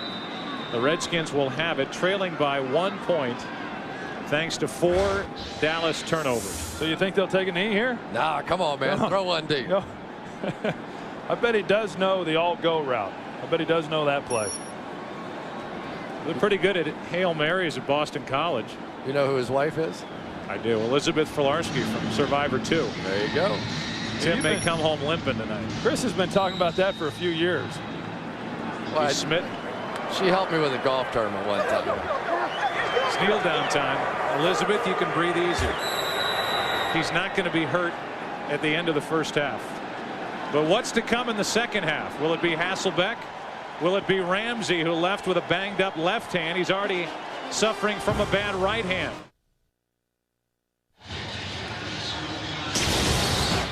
Welcome back to Dallas. Two of the greats linked for all of their years of service for the Cowboys. Roger Staubach, Troy Aikman, and Brad Sham today honored for 25 tremendous years behind the radio microphone. He is the voice of the Dallas Cowboys. Nobody better than Brad Sham. And let's go down to the sideline and check in again with Pam Oliver. Okay, Joe, Redskins coach Steve Spurrier went into the locker room with his fingers crossed that his quarterback, Patrick Ramsey, would be able to come out and play. And Spurrier really didn't seem to know if Ramsey would be okay until his surprise. He came out and saw Ramsey throwing just fine. But the problem isn't with that right hand, it's with the left forearm. It is heavily taped up at this point.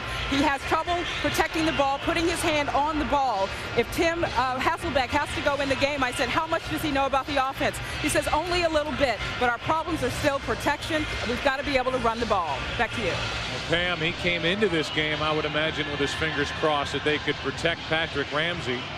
We asked Ramsey if he had to change his cell phone number to stop getting all those calls from Hasselbeck, who's only been with the team for literally a week and a half. And he may have a baptism by fire here in Dallas here in a minute. Yeah, and I think Jimmy Johnson said it best there at the pregame deal, that why would you allow your team to be put in that position? This is Patrick Johnson on the return as Washington starts with the ball. And Johnson gets it up to the 24-yard line. You think about how this game has happened and unfolded in the first half, as Ramsey will head back onto the field, and he's in the huddle for the Washington Redskins. Joe Buck, Clay Aiken, Troy Aikman, and Cris Collinsworth. Clay Aiken. Clay Aiken. 4 turnovers for the Dallas Cowboys. The only reason why this game is even close right now. Well, that's exactly right. Yeah, I mean, it's not for the turnovers and the penalties. I mean, this game would not be close. Now you wonder, is Patrick Ramsey playing out of necessity, or is he playing because he really is capable of playing and not injured? With that bandage on his left forearm, Rock Cartwright gets the handoff. You talk about a running game, trying to keep extra protection in to protect Patrick Ramsey, and we haven't seen much of either for the Redskins so far. I think they need to put like caution tape around him, you know, and maybe some sort of a signal on top of Roy Williams' head, because somebody after a little while you might think about blocking him, you know, about to kill him. I mean, I've just really never seen, when you know one guy is the guy that presents the danger, that they can't figure out a way to get him blocked. That's Cartwright. He has a first down for the Washington Redskins as they keep it on the ground here the first couple of plays. Why? Because Patrick Ramsey has been hit hard, dropped so far all day. The last one that he took, the one from Roy Williams, that one, they caught him on the back of the left hand, the wrist, and the left forearm. Hence the bandage on that left arm that Pam Oliver told us about. You look at how many times he's been sacked, hurried, knocked down. By far #1 in the league, ahead of Jeff Garcia. And this is yet another false start on the Redskins. False start on the offense, number 89. 5-yard penalty, still first down. You know, Joe, and I don't want to continually harp on this, but I, for the life of me, cannot understand going into a National Football League game with one healthy quarterback and one guy that knows the offense. It just makes no sense to me why you would come to this game. Patrick Ramsey's going to be the guy playing. He's getting beat up. He's banged up coming into the game, and then nobody on the rest of the team knows the offense and can come in and help. First down and 15, and they toss it to Cartwright, and that's Ellis. Slams him down in the backfield, a loss of 2. But Troy, to get back to your point for a minute, they let Rob Johnson go, and they were going to re-sign Danny Werfel. And I think the assumption was, well, Danny Werfel is just out there and he'll be begging to come back and play. And Danny Werfel said, I don't think so. You guys go ahead, play your little game out there. You're going to do it without me. And I have a little respect for Danny Werfel, to tell you the truth. They kind of pushed him out the door, said, we don't need you. And now when they need him, he said, no thanks. Second down and 17. Only a 4-man rush for the Cowboys. Ramsey still ends up on the ground. Ellis with pressure, and that's going to bring up third down and 17 for Washington. And my point being on it, Chris, is that you don't let go of Rob Johnson unless you know Danny Werfel is going to come back and be a part of your team. Again, as we watch Patrick Ramsey taking the hits, and they've just not done a good job. They have kept people in at times and tried to give him protection, but these guys have just not picked up the blitzes, and they've not kept them off of him. 0 for 6 on third down, and this one's 3rd and 17. Again, a 4-man rush, and they dump it off to Cartwright. The Cowboys were ready for that.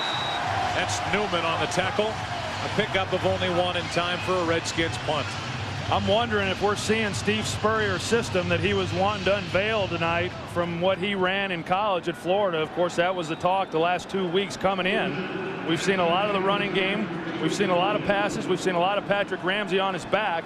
We haven't seen anything that even closely resembles what he did at Florida. And I've got to tell you, as an alum of the University of Florida, I've never seen that look on his face. That is a look of complete bewilderment. Barker with a beautiful punt. He's been really the highlight for the Redskins today. Galloway from inside the 20 has this sideline, makes a move, and continues out to midfield and beyond. So even special teams a problem for the Redskins. Barker forced him out of bounds. A 35-yard punt return by the veteran Joey Galloway. That look, it's the look, it's the look. A 7-6 Dallas lead. There's that look, exasperation, astonishment, bewilderment. 7-6 Cowboys. Fox NFL Sunday is brought to you by Cadillac. Bold vehicles define convention.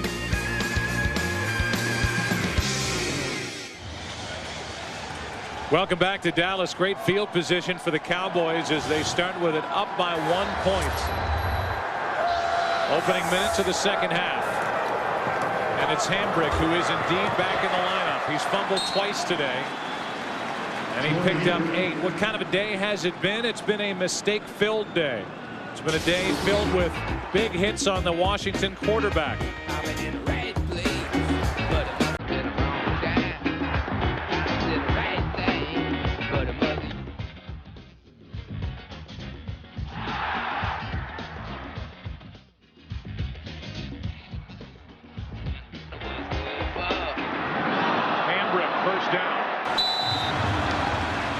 Washington player lost their helmet. Ronaldo win on that play, and it's a first down carry for Hambrick.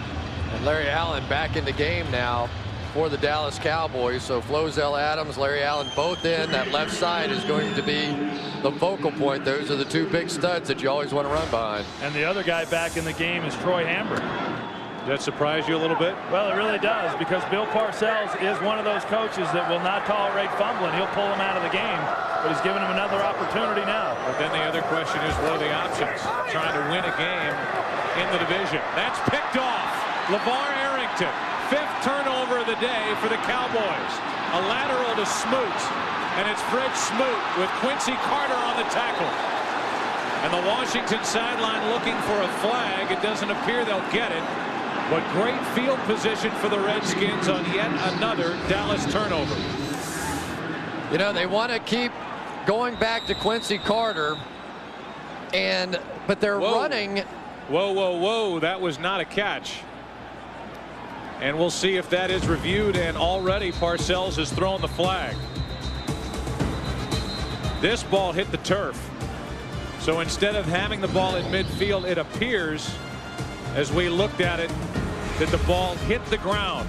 We'll check the replays while we take a break and come back and have the call.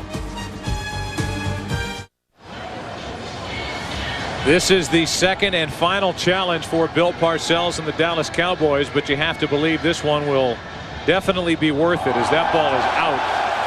They run the replay on the board here, and it is clear to everyone that Dallas will get the ball back. Yeah, and the Dallas offense, once they saw it on the big jumbotron as well, they started running out here on the field. Play, the pass was incomplete. The ball hit the ground. It'll be 2nd and 10. It'll be 2nd and 10. Please set the play clock to 10:36. 10:36. Dallas will not be charged with a timeout. We'll take that, Brian Billick. That's why you have instant replay in the game.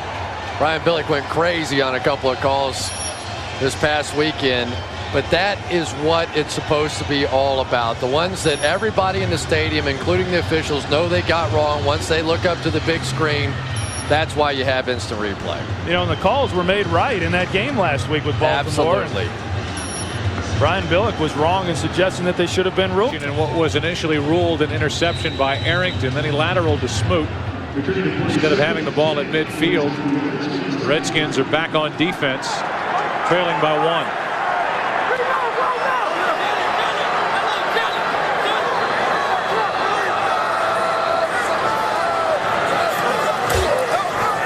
Penalty flag on the play. Glenn forced out of bounds by Smoot. Now they're still being really aggressive with their play calling, but I'm really surprised Bill Parcells isn't taking it and just pounding the ball at the Redskins. They haven't come close to stopping their running game yet, and they keep making all these mistakes in the passing game. It's a motion call against the Dallas Cowboys. Possibly an illegal shift, and they're trying to figure out if they want it or if they'll decline it. Number 42, penalty is declined. 3rd down. You know, one guy we've been picking on the Washington Redskins. One guy is Fred Smoot, who's out there. Suffered a fractured sternum, a bruised chest on October 12th. Missed the Redskins last game, then the bye week. But he challenged the coaching staff and the training staff and said, I am ready to play. I will play. And Arrington said, I never realized how valuable Fred Smoot was until we didn't have him. And he is out there today, to his credit, for the Redskins. Yeah, and that's a good point, Joe, because he went down in the Tampa game and late in the 3rd quarter. And when he came out, they scored a lot of points against the Redskins. And they do miss his leadership and his abilities. 3rd down and 8. The pass is caught by Bryant. 1st down.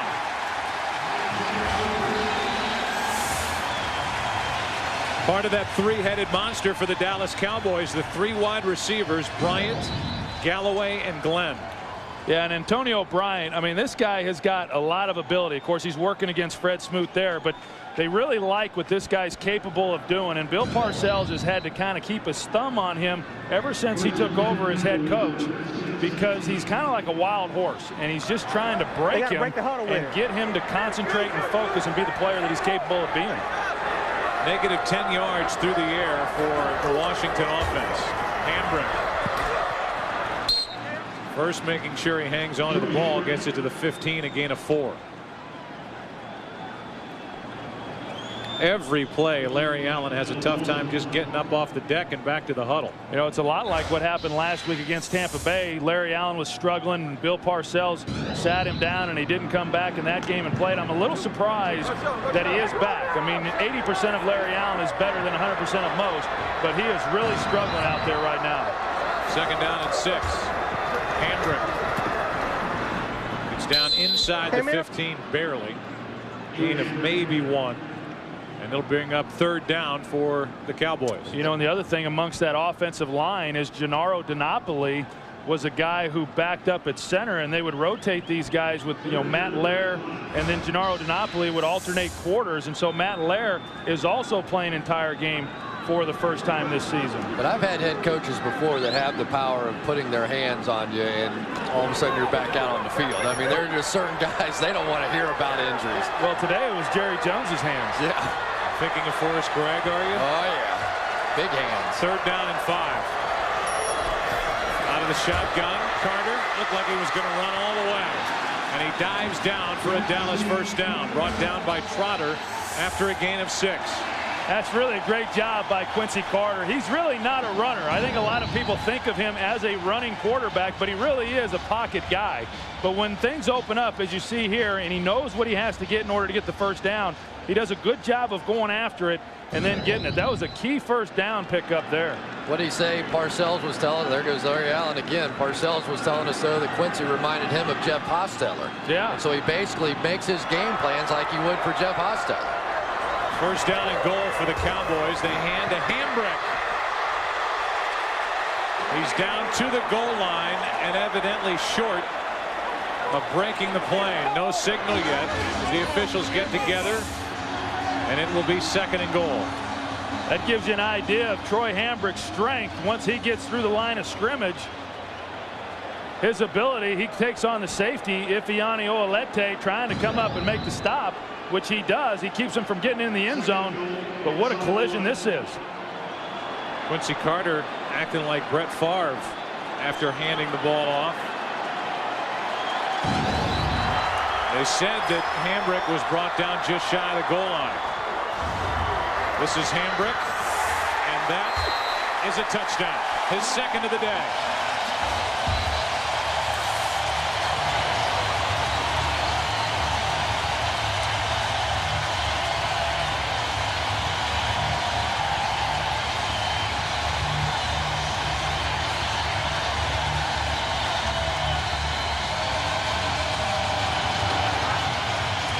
Well, at least now the scoreboard is starting to reflect what we've seen all day. The Cowboys have outgained the Redskins 240 yards to 70 to this point, and now finally they have a lead to show for it.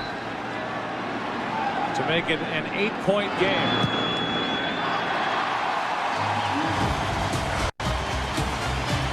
So the Redskins will get it back after the Cowboys get into the end zone and lead it by 8. Two of the more involved and hands-on owners in all of professional sports. Jerry Jones Cowboys lead Daniel Snyder's Redskins by 8.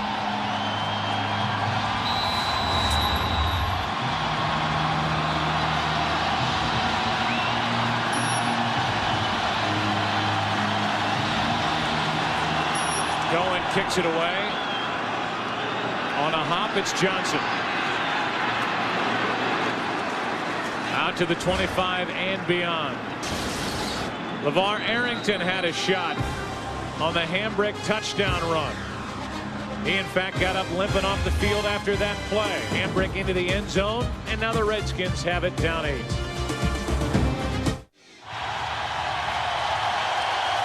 Hambrick with both touchdowns today for the Dallas Cowboys, and this crowd climbs into it with Dallas up by 8. Banged up Patrick Ramsey under center. The ball at the 27. Quick setup and throw. That's Lavernius Coles trying to do all he can. Good effort by Coles as he is to the sideline and forced out with a first down by Mario Edwards. Well, I tell you what, that was a great block by Brian Johnson, the fullback, coming out there. He got there just in the nick of time. Just as Coles makes this catch, watch number 47 come and knock Dexter Coakley right off the play and allow Coles to make some moves and do his thing.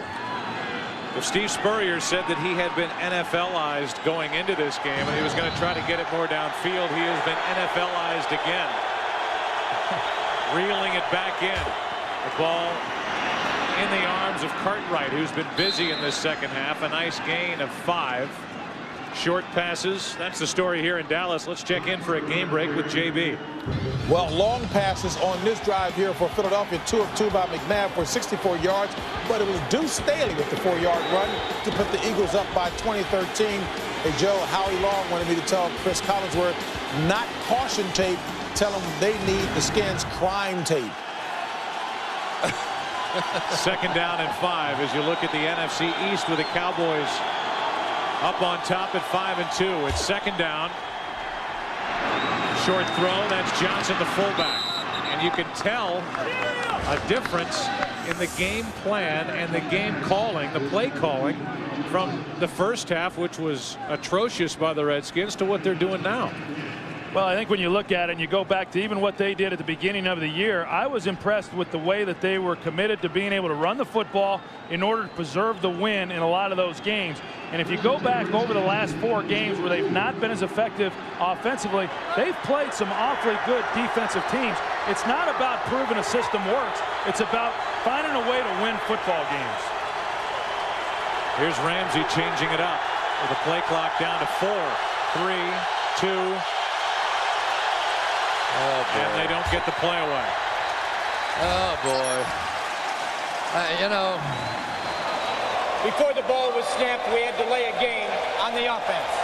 5-yard penalty, still first down. Chris, remember, whatever you say right now, Howie's listening back in Los Angeles. You know, this is just not a game of audibles. It really isn't. In the National Football League, and you're in a stadium on the road, you have to call plays that are basically secure, that you can get the ball out quickly. There are hot reads. You can't come in here and make late audibles, and this team has been trying to do this all year, and it looks ridiculous.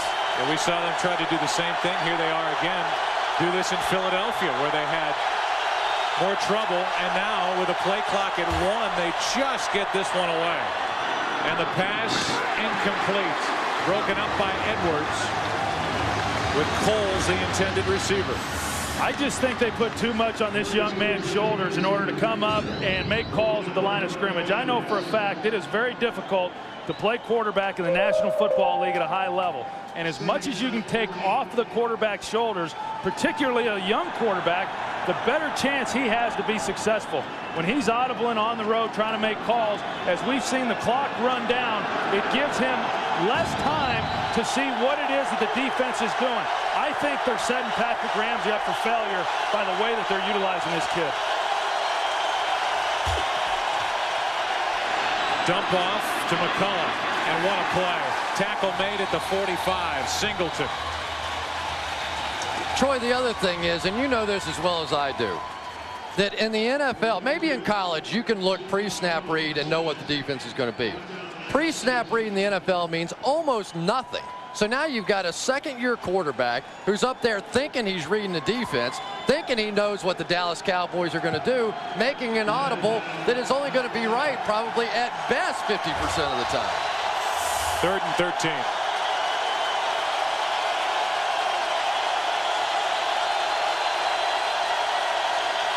Blitz. Off his back foot. There's nobody there. He's got no chance, Joe. He's got no chance. He can barely get up. He's getting hit every time he drops back. I tell you what, if I'm Daniel Snyder or if I'm Steve Spurrier and you've got the investment in this young man that they have, I'd put 9 guys in there to block if I had to. Well, it's Williams who ends up hitting his safety partner Woodson in the back. And it's Woodson who is down and getting attention from the training staff. Well, now they know how they feel when they hit Ramsey out there. You know, they're starting to kill each other off. But again, you've got Rock Cartwright going to the left. The safety's coming off the corner on the right. You've got people out of position. More so now than ever, you've got to try and do some things to try and get him protected. I mean, here these guys are just going to come right off the corner over here. Cartwright's going to go this way. There's nobody can possibly pick up a guy out going that way. Samuels doesn't get his guy. Samuel's supposed to slide out and get the guy to his left. Cartwright gets the guy to his side. It's just a 3-ring circus right now. And I think in order to, you know, it's easy to sit up here and you talk about why aren't they picking this and why aren't they picking that up and why aren't they protecting Patrick Ramsey. As we see, Darren Woodson looks like he's going to be okay. But to me, it just looks like a group that does not spend a lot of time during the course of the week preparing for what they're going to see on Sunday. It just does not seem to be a cohesive group, passing things off, seeing blitzes, and they're not picking up blitzes that are really pretty elementary in this league. Well, they brought in Joe Bugle, who is kind of a hero around the Redskins organization for the job he did coaching the offensive line for Joe Gibbs. And all he really gave as a report were fundamental techniques, which might be an indictment anyway. As Galloway makes a fair catch, and they'll mark it just inside the 10. So they're talking fundamentals across the offensive line, and it's Ramsey that leaves every game with a limp.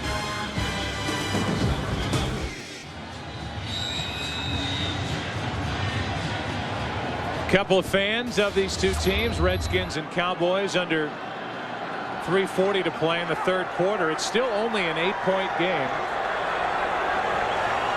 Big reason why the 4 turnovers by the Dallas Cowboys, who start with it inside their own 10. This is Adrian Morrell. No gain on the play. Bailey on the tackle. A tale of two coaches coming into this one. Everybody talking about the job that Bill Parcells has done with the Dallas Cowboys, has them at 5-2 atop the NFC East. And everybody is on the case of Steve Spurrier. The offense today, the passing game in particular, has been a disappointment for the Redskins. It's 2nd down and 10. Quincy Carter fires, and Glenn incomplete. Out of bounds with 3:01 left in the third quarter. I'll tell you what has been impressive today, though, has been the play of the Dallas Cowboys on the defensive side of the ball. I mean, they really now, with Terrence Newman back there, cornerback, they can play the man coverage that they couldn't play a season ago. Mario Edwards doing a good job on the other side, but we're seeing the Cowboys being much more aggressive under Bill Parcells, and I think a big reason why is that guy right there. Well, that's another one, Roy Williams, but Terrence Newman as well. That man-to-man capability is something they couldn't do last year. 3rd down and 10. Carter's going to run. Field wide open in front of him, slides with a 1st down. And the reason there was so much room for Quincy Carter to run, again, they caught the Redskins in man-to-man coverage. And anytime you get that, there's nobody accounted for the quarterback. You watch, they're in 2-man, and all these people are going to run with the wide receivers. And Quincy Carter, all he has to do is get past that defensive line. And once that happens, there's a lot of room there for him to run. You used to love that, didn't you? What, running? All that room to run. Do you ever have it run that far? I used to hate when they gave me running lanes. 1st down and 10 for the Cowboys. This handoff to Morrell. And he loses his helmet. Brought down inches shy of the 25, a gain of 3. You know, Chris, you talked about the Cowboys defense, and really, I mean, I know that the Cowboys have gotten some yards against this group, but the Redskins defense has done a pretty good job too. I mean, they've been responsible for creating some of those turnovers, and they've been able to keep the Cowboys out of the end zone for the most part, kept the score down. As bad as their offense has been playing, this defense has allowed them to at least stay in the game. You know, they've been very cautious on defense. We're not seeing the man coverage out of the Redskins we typically see. They're waiting for the Cowboys to make a mistake on the offensive side too. 2nd down and 7. Play action out of the backfield. Morrell makes a move and has a 1st down. Got around Terrell and picked up a fresh set of downs. Tonight on Fox, 7:30 Eastern, 6:30 Central, King of the Hill. The Simpsons, their Halloween special. Malcolm in the Middle and Arrested Development. Is that the one Brad Pitt's supposed to be on? The Simpsons. Yeah. Yes. Yes, he is. And Arrested Development is one that's been hailed by critics as they open up their season. Right now, it's the Cowboys trying to move to 6-2. Under a minute to play in the third quarter, and Morrell has been the featured back on this drive, picked up 1. Yeah, we saw Morrell earlier this year in the preseason against the Pittsburgh Steelers. He had a great game. He really did. But I'm just amazed that a guy that's been out of football and been away from the game can come back in just a week's time and have this kind of contribution to the game. I'm told that Brad Pitt is on King of the Hill. There we go. All right. We'll watch them all. snuggle in your bed back at the hotel here in Dallas, you can listen for the voice of Brad Pitt. I'll do it. Second down and 9. Blitz coming. Bryant with a catch. Won't go down and falls forward very near another Dallas first down. What an effort by Bryant. And it looks like Fred Smoot is on the ground. He was the one in coverage, and when he came up to make the collision, it looked like he made contact right there in the sternum area where he's been injured and came in with the fractured sternum and his missed ball games, but right there with the shoulder and sternum area. Fourth quarter coming up after this from your local Fox station. You're watching the NFL on Fox. Ready to begin the fourth quarter. Dallas with the football. Third down and a yard to go. Leading by 8. Smoot is on the sideline. And we're looking for his replacement. Short yardage defense in for the Washington Redskins. And the Cowboys are going to throw. They put it up. It's Campbell. It's a first down. Still working the sideline, and he is forced out at the 36. And not a lot of times will you see a quarterback run the naked and come out to his left. And the reason for that is if you get pressure fast, it's hard to get your shoulders turned and get the ball out quickly. Quincy Carter comes out, does a great job of retreating and giving himself a little more time to get the ball out to Dan Campbell. Just a great athletic play by Quincy Carter, and then a pretty good move by Dan Campbell to stay in bounds along the sideline. I tell you what else that is. That's a guy that studies the game. You know, all that extra time that Quincy Carter has been putting in now starting to pay off. He knew where the guy was that could get to him quickly, backed up and made the play. Blitz coming, and it's Morrell on the handoff with LeVar Arrington coming on the blitz. He got there a little too late. You know, I was interested talking to LeVar Arrington last night, and the changes that have been made at the head coaching position since he's been with the Redskins. He's had 4 different head coaches during his 4 years, and it's something very different for him. Jack McCurry was his high school coach at North Hills in Pittsburgh. He's been there 25 years. He goes to Penn State. Of course, Joe Paterno, you know, a pillar of the coaching ranks and stability at that school, and he just hasn't had that at that head coaching position here with Washington, and it's been frustrating for him. And as we mentioned at the defensive coordinator position, this is Glenn, and that's Bailey, who almost got in front. Champ Bailey almost came away with a miraculous interception, and then Bowen on the deflection almost got it. You know, Champ Bailey has been playing hurt all year as well with the bad wrist, the bad shoulder.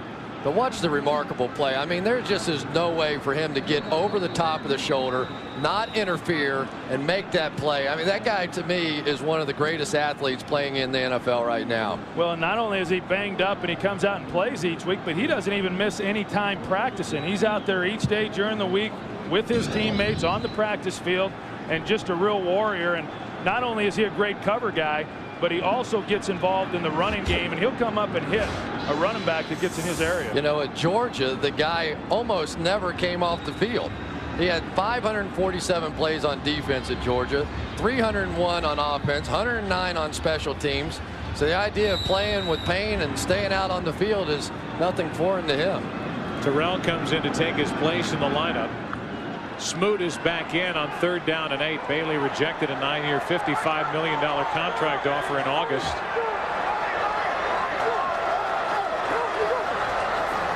Third down opportunity here for the Washington defense. The pass is caught. And it's a first down for the Cowboys as Antonio Bryant comes down with it.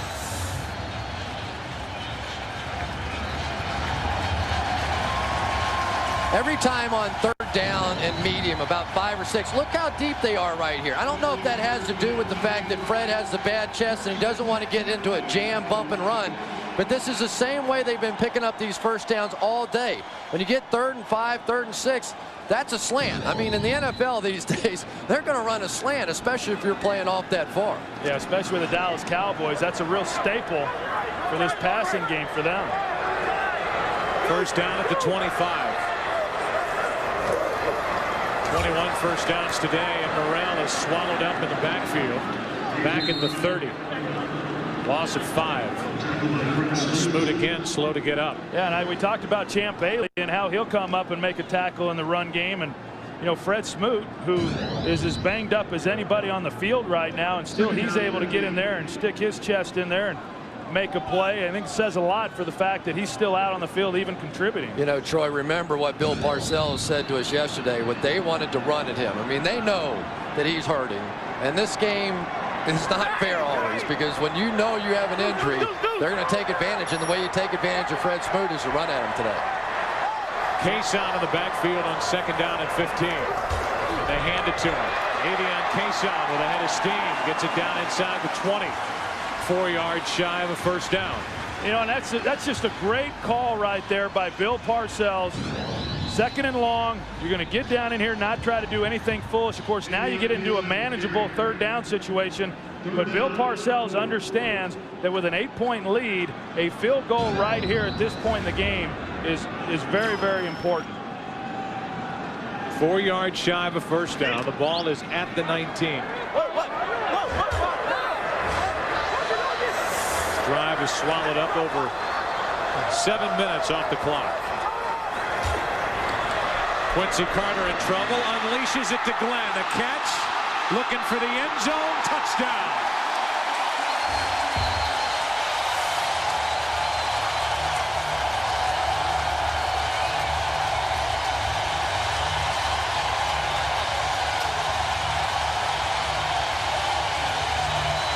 How about Quincy Carter hanging in there with guys in his face making that throw? It's just fantastic play by Quincy Carter. They're going to be pressure right in his face. He's just going to jump past this thing out to Terry Glenn. Glenn with a little magic and making up for some of his earlier mistakes. But I tell you, it is so much fun for me, Troy, to watch Quincy Carter play. I mean, the amount of improvement this kid has made over the past couple of years is just simply remarkable. 21-6 is the Dallas lead. Quincy Carter throws his 8th touchdown pass of the season. He and Glenn had to work for it with a good block from Antonio Bryant. The Cowboys try to open it up over their arch rival, the Redskins. 21-6. Fox NFL Sunday is brought to you by Saturn, makers of the highly adaptable View, stylish midsize L300, and the fun-to-drive Ion. By Subway, good so you don't always have to be. Subway, eat fresh. By Bud Light, for the great taste that won't fill you up and never lets you down, make it a Bud Light. And by State Farm, providing insurance and financial services. Like a good neighbor, State Farm is there. Cowboys ready to kick it back to the Washington Redskins. Terry Glenn with his team-leading 5th touchdown catch. It's 21-6 Dallas. We talked about Quincy Carter rededicating himself. Bill Parcells riding him in training camp, riding him hard, putting it all on his shoulders. The extra time in the film room looking at game film. This is Johnson on the return. Loses the football and amazingly gets it right back. And you wonder if Quincy Carter would have made this play a year ago. Can you read his lips? He just said big time play, big time play. And it was. Cowboys up by 15. It's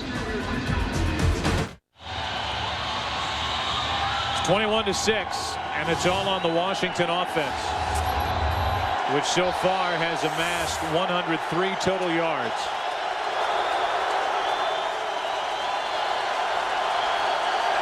There they go audibly.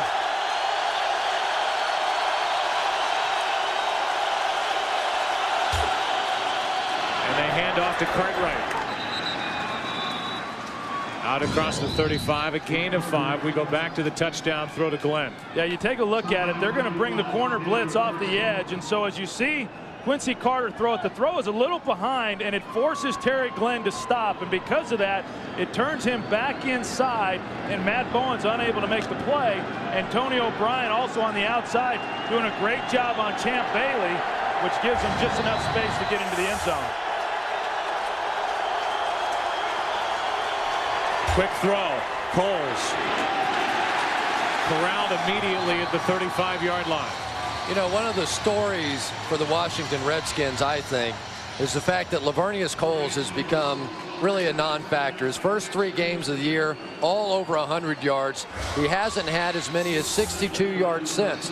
And the great majority of the catches that he's making now are on that flanker screen. He's not catching anything down the field, Troy. Well, and that goes back to the protection problems. They haven't been able to hold it to allow him to get down the field.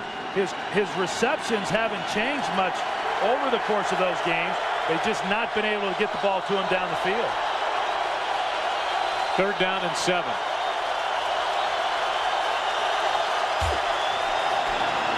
Johnson. What a run by Johnson.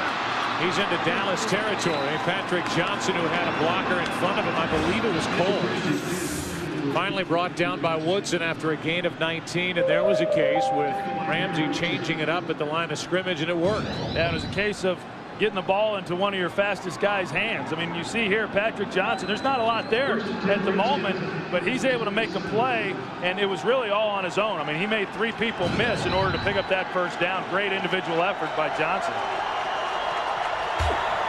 Now on 1st down, Ramsey has time down the sideline. Coles can't get to it. No penalty flag on the play, covered by Newman, the rookie. Terrence Newman was beat on that play. Coles had a step, and Newman grabbed his feet right at the last second. It was bang bang as to whether or not that was pass interference. I think one of the surprising things about Terrence Newman is that he's a rookie, and not many teams have really challenged him much.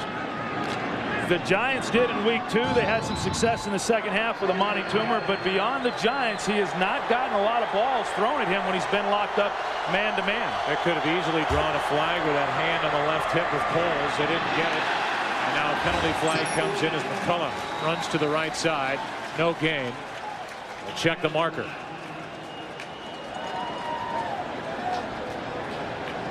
It's a hold against the Washington Redskins. Holding on the offense, number 48. 10-yard penalty. Repeat, 2nd down. Kevin Ware.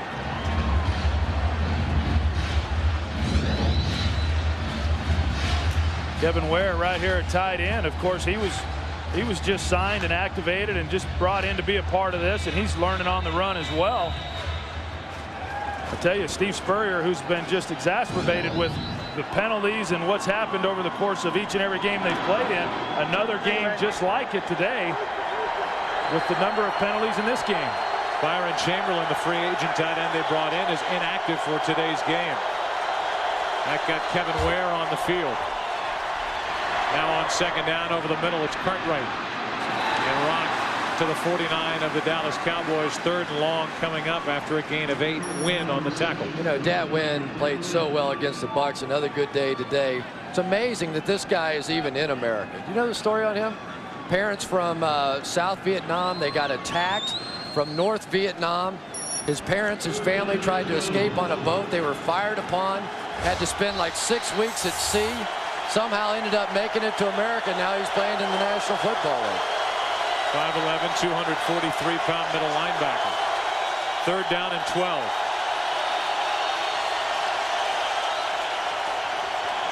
That pass is tipped, and it was Woodson who got his hand up and knocked it down.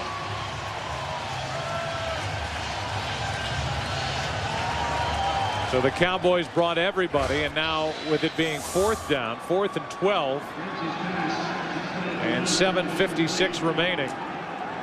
First, Steve Spurrier said to go for it. And now we'll see if they stay with that. No, you can't. I mean, this is still a 2-touchdown game.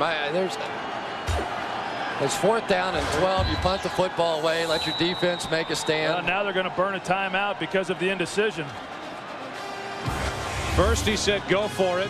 Then it looked like he changed his mind, and now the Redskins have to use their first timeout. Well, after the timeout, Steve Spurrier has sent the offense back onto the field. 3 out of 4 on 4th down, but this is 4th and 12, and it's a 15-point game.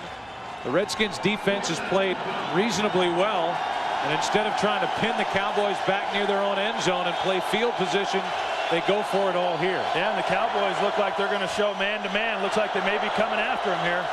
I would. Oh, they're all coming. Ramsey off his back foot. Not even close. Lavernius Coles was the closest to it. And with everybody coming on a blitz, turning it over on downs are the Washington Redskins. Well, that's just a give-up play right there. I mean, Patrick Ramsey just has to throw it up in the air. He thinks Lavernius is going to stay straight. On the go route, Lavernius breaks it to the post. Just, well, I don't understand the logic behind that one. Well, I know what Spurrier's upset about. When you get blitz coverage and there's no safety in the middle of the field, you hang it up down the middle of the field, and Patrick basically threw it like it was a go route back to the outside. But it doesn't excuse the decision. The decision's wrong. From midfield, it's first down, and it's handbrake. Cowboys will try to eat some clock on this drive. Under 7:45 to go. Let's check in with JB on another game break.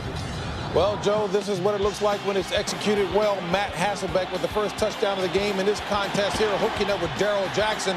Seattle goes on to win a 23-16 and improve to 6-2. And Joe Buck, let me tell you, Chris knows this is painful to watch what you guys are doing. Back to Joe Buck. All right, JB, so 6-2 for the Seahawks. St. Louis getting pounded at San Francisco. And Seattle beat St. Louis earlier in the year. Carter fires. This is the fullback, Martin.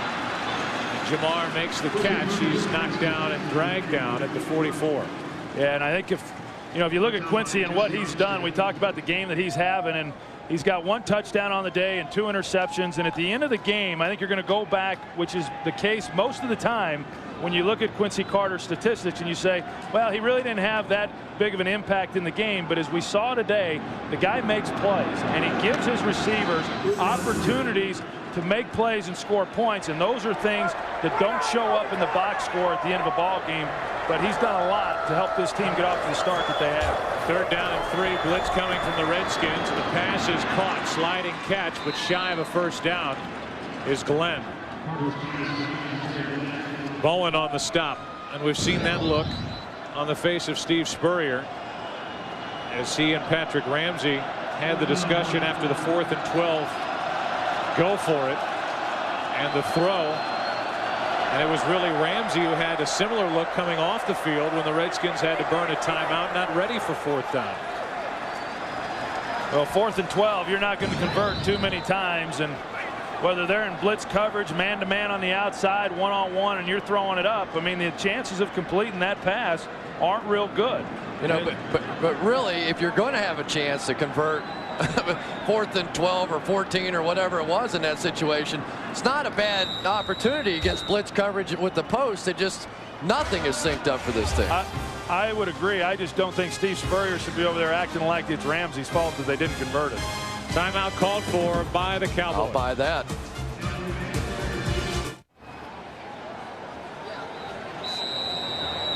Marry me tuna. The tuna is a fox. Bill Parcells with a big fan here in Dallas. Let's put that on his highlight reel. It's 4th down, and the Cowboys are going to go for it. Maybe. Trying to draw the Redskins offside. Well, they had him there for a minute if he would have snapped the ball. Now the play clock has expired. I was going to say that was really play game. Offense. 5-yard penalty, still 4th down. That was un-Parcell-like. He is a man of field position, and especially with the way that his defense is kicking the dog out of the Redskins offense, why you wouldn't punt them and let those guys play for the last 5:36, I don't know.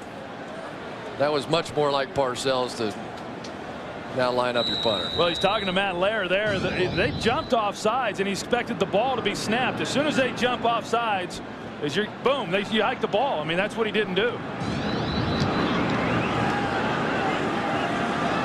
Patrick Johnson on the return. Brought down immediately by Hunter. Sounded like Madden there for a second. Boom, he snapped the ball. That's a compliment, isn't it? It is, okay. Absolutely. All right. Here is our day in Dallas. Keep using that bone. You're going to get a lot of chances here. Dear diary. Here's what we saw at Texas Stadium. Boom. Boom. Got to put a little something in it. Boom. He's been doing baseball. They do silent booms in baseball. They're going to be a loud boom in Washington tomorrow, though. This has been not good. Coming off a bye week. Not good. I don't know how much of a restful week that bye week was for this team. 43 yards passing. The last time the Redskins had under 50 yards passing was 1980. Trying to add to those numbers underneath. The pass is caught. This is McCullough. And Sutton, as an official goes down, and Ramsey grabs his hand. Glover got pressure on Patrick Ramsey. Now he gets up holding the ring finger on his left hand. And he's shaking his head. He's done. He's done. I mean, you can tell he knows that there's something seriously wrong with that left hand. I tell you what, if I had a towel that I could throw in the ring at this point for this kid, I'd throw it from here. He's doing everything he can, and he's not getting much protection at all. And it's the left hand. It looked like the ring finger. You know, and the other thing that I'm not seeing, Joe, is I'm not seeing any of these offensive linemen going back and even helping him off the ground. I mean, I know that when I would get knocked down and sacked, those guys feel bad about that. They come up and they help you, and there's nobody even going back there to see if the guy's all right. But it only happened once every 3 weeks to you, so they could do that. With these guys, they'd be exhausted picking him up every play. Well, they'd have been getting a little workout getting back there to him, wouldn't they? I mean, I'll be honest, that is surprising to me that there's not been guys back there even checking on him to see if he's okay. Normally an offensive line, they take great pride in protecting their quarterback. They haven't done a very good job today. Now Tim Hasselbeck will come off the bench. He's been with 3 NFL teams but has never thrown a regular season pass. And now what looked like an inevitability, the way this game started, and Patrick Ramsey again getting knocked around, is going to happen with a guy making his NFL regular season debut and a guy who has been with this Washington team a total of 11 days.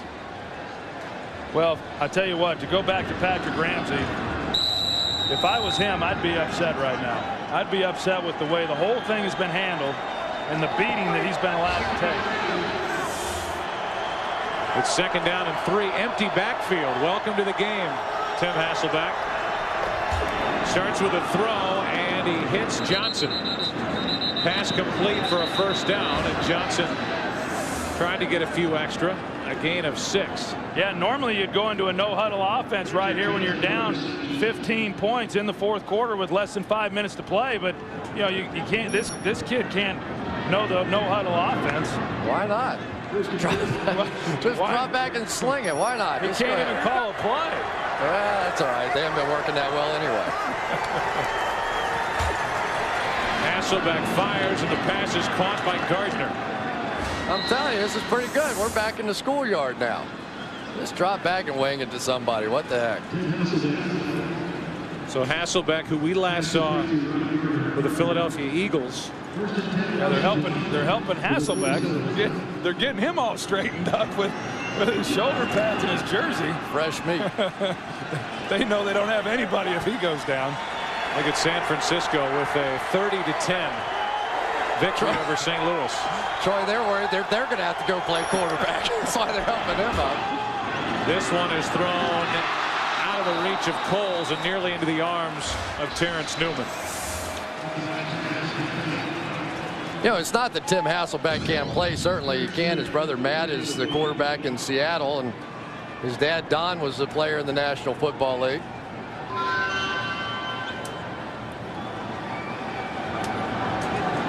Hard to believe, but Patrick Ramsey's back in the game. Second down and 10. This guy just keeps coming back for more, doesn't he? Back in there, lining up in the shotgun.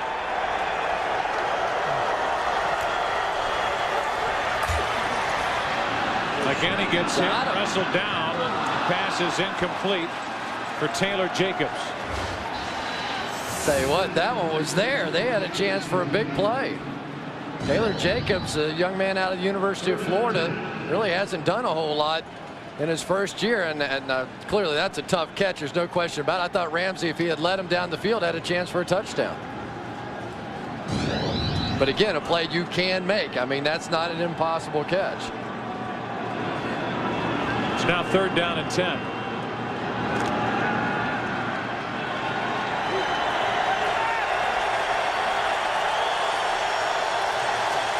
.326 left. 15-point Dallas lead. McCullough.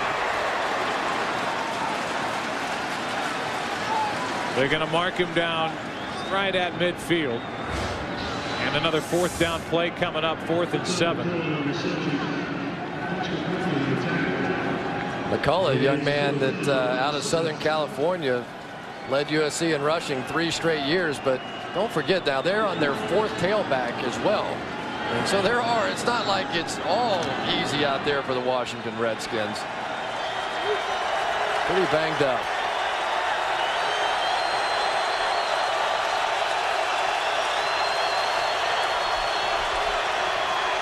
Ramsey fires, has Johnson. Perfect throw and catch.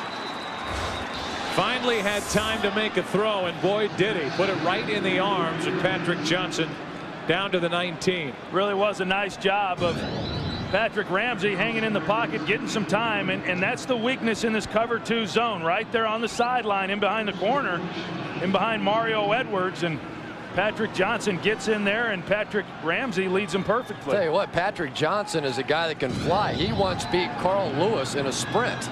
So this is a guy that does present that deep threat to push him down the field, and he's made some nice plays out here today. 2:37 left, 1st down for Washington. Say Redskins can make things real interesting here if they're able to get a score on this drive.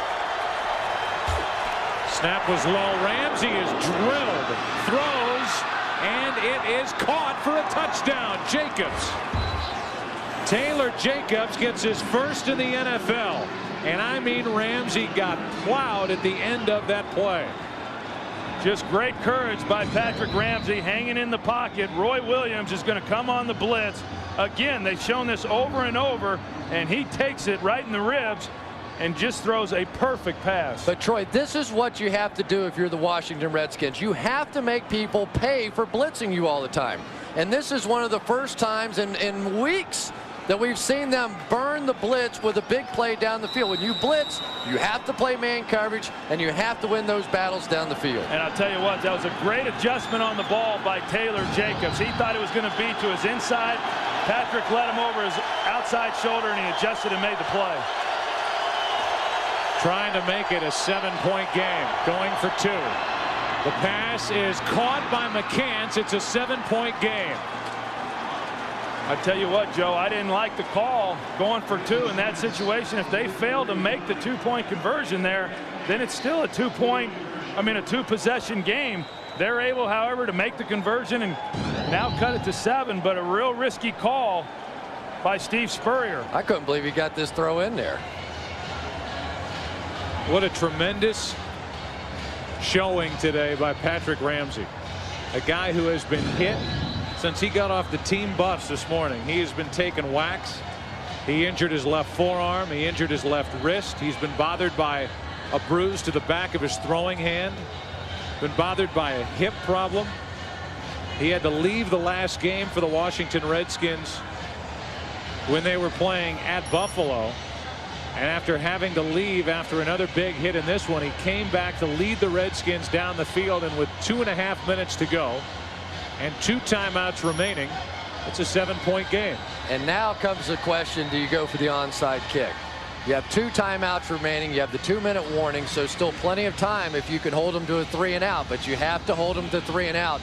And my guess is, I think in this situation I would kick it deep. I would take my chances. Yeah, I don't think there's any question. With 2 timeouts and still with the 2-minute warning that will stop the clock, whether you onside kick it or not, if you don't get the ball, you got to stop them. Therefore, I would kick it off and just depend on your defense. And the defense really, for the most part today, has done a pretty good job. So Philadelphia won. They're now 5-3, winning at Atlanta. The Giants won. They're back to even at 4-4. That's where the Redskins are trying to go. Dallas trying to stay on top of the NFC East. They're 5-2 at the start of the day, leading by 7. And the Cowboys are expecting the onside kick. They do have Case on deep. but he is only standing at the 27. They could kick it over his head and let it bounce around and really pin him back.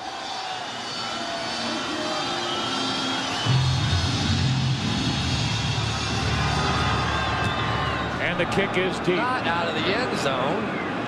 Oh, I hate that. So through the back of the end zone, and with 2.5 minutes left, the Cowboys will start with it from their own 20. Following football tonight on Fox, King of the Hill, The Simpsons, little double dose, Malcolm in the Middle, and Arrested Development. What did you hate about that, Chris? Yeah, I just think at that point you could kick it high and deep, make that guy run 25 yards back to the goal line. Okay. Maybe it's going to bounce around. You might pin him back inside the 10. You're a little riled right now. Well, you know, I get into football. I should apologize to everybody. There's no need for an apology. I like it. I mean, they had a great chance. The defender was up. I mean, the returner was up to the 30-yard line. Drop it in behind them. You never know what could happen. You never know. From their own 20. On the ground, no surprise, it's Hambrick. He's fumbled twice in this game, and the Redskins will use a timeout. Remember where they had to use their first timeout. On a 4th and 12, they had their offense on the field. Then it looked like they changed their mind on the sideline. Then they called timeout, and then they still went back with the offense on the field, and they failed to convert on 4th and 12. So that was a total waste of a timeout. That's a great point, Joe. Absolutely it was. And when you get into games like this, 7-point games with under 3 minutes to play, and when you're trying to stop the clock and stop the opponent, timeouts are extremely valuable. And then you look back to those situations where you did waste one like they did.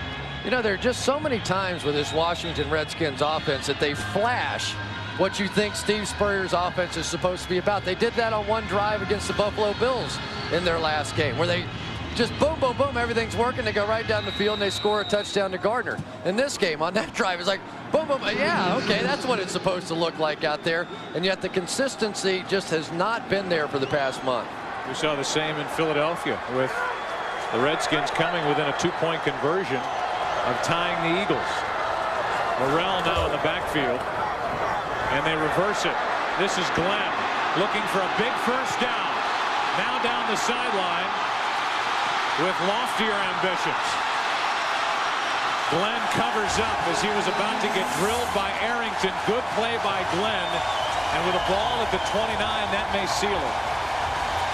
That will seal it, Joe, and you're right. It was a great job by Terry Glenn, understanding the situation, knowing he didn't have to score, and protecting the football and going down when he knew he was going to get hit. Quincy Carter with a big block on the play, and the Dallas Cowboys may wrap it up with that play by Terry Glenn.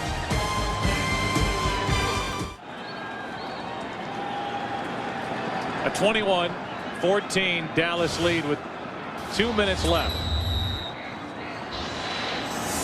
How brilliant was that play call, though, by Bill Parcells and company over there? I mean, you're talking about the last thing in the world you would have expected in that moment. That was pretty brilliant since it worked. Yeah.